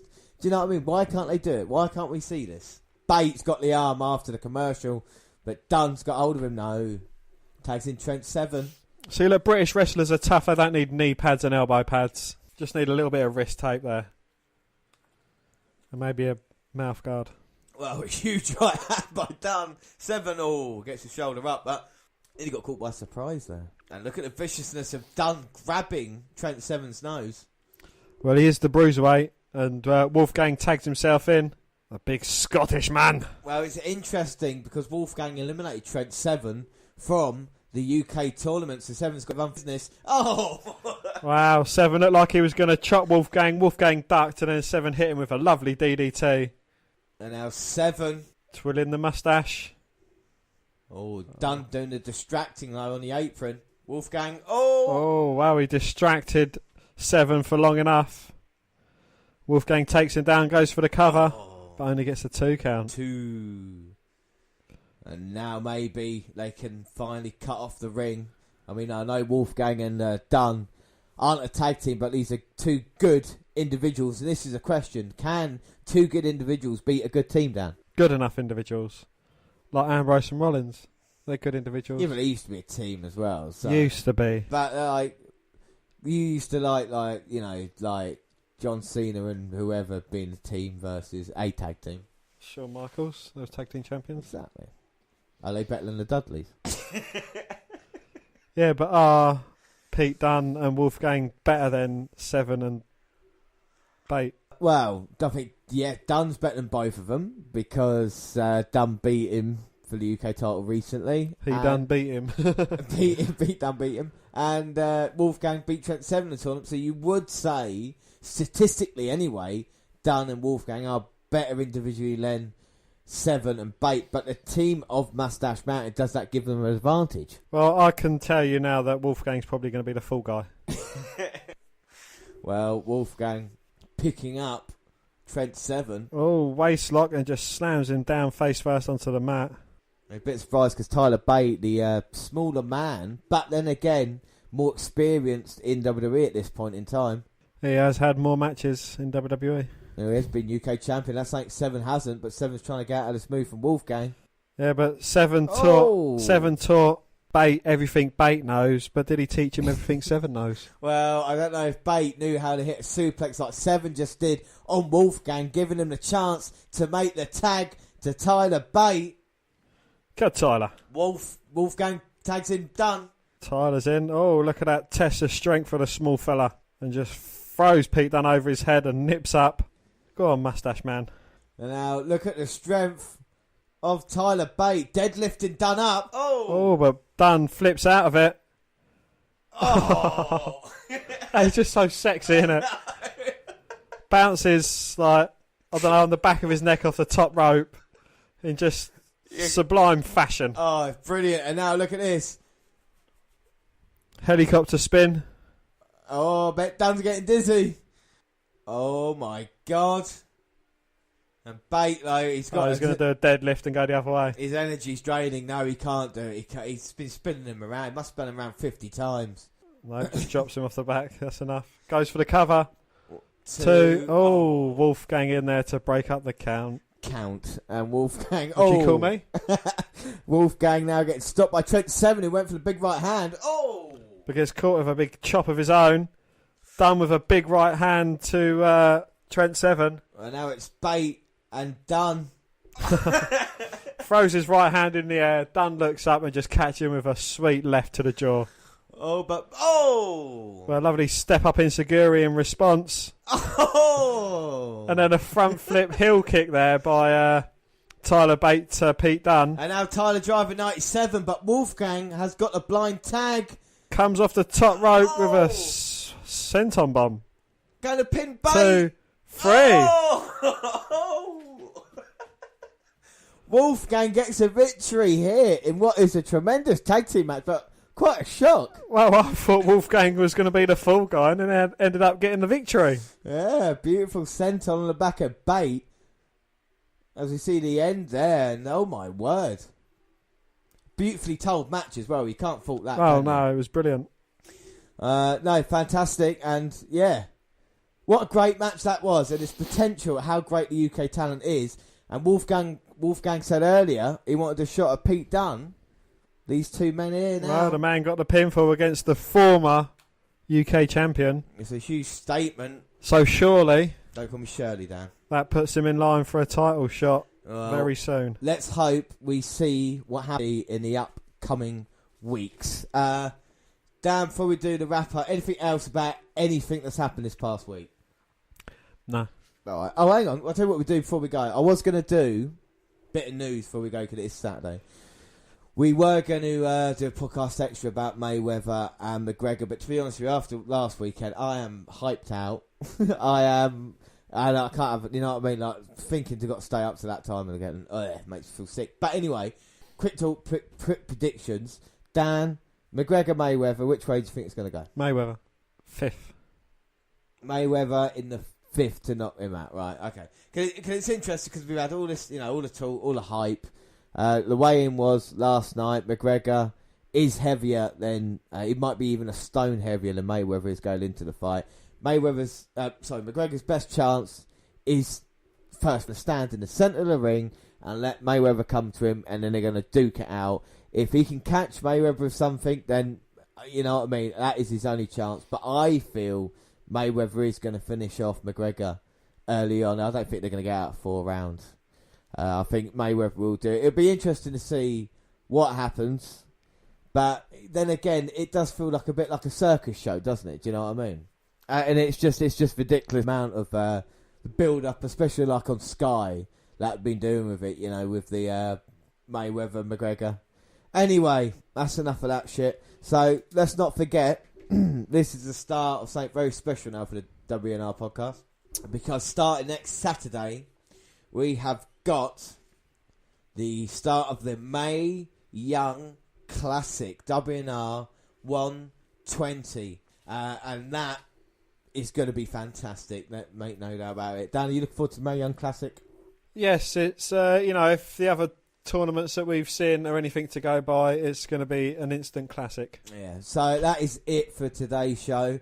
Don't forget, you can follow us on Twitter at WWE Network Review or at Vince McDan, WWE. I'm at J_Rollins. We've also got a friend on Twitter, Dan. Yes, we've got a friend, Minnie. You can come and find him, and he's just trying to make the world a better place. He is at Minnie Chris Benoit. We're also on Facebook.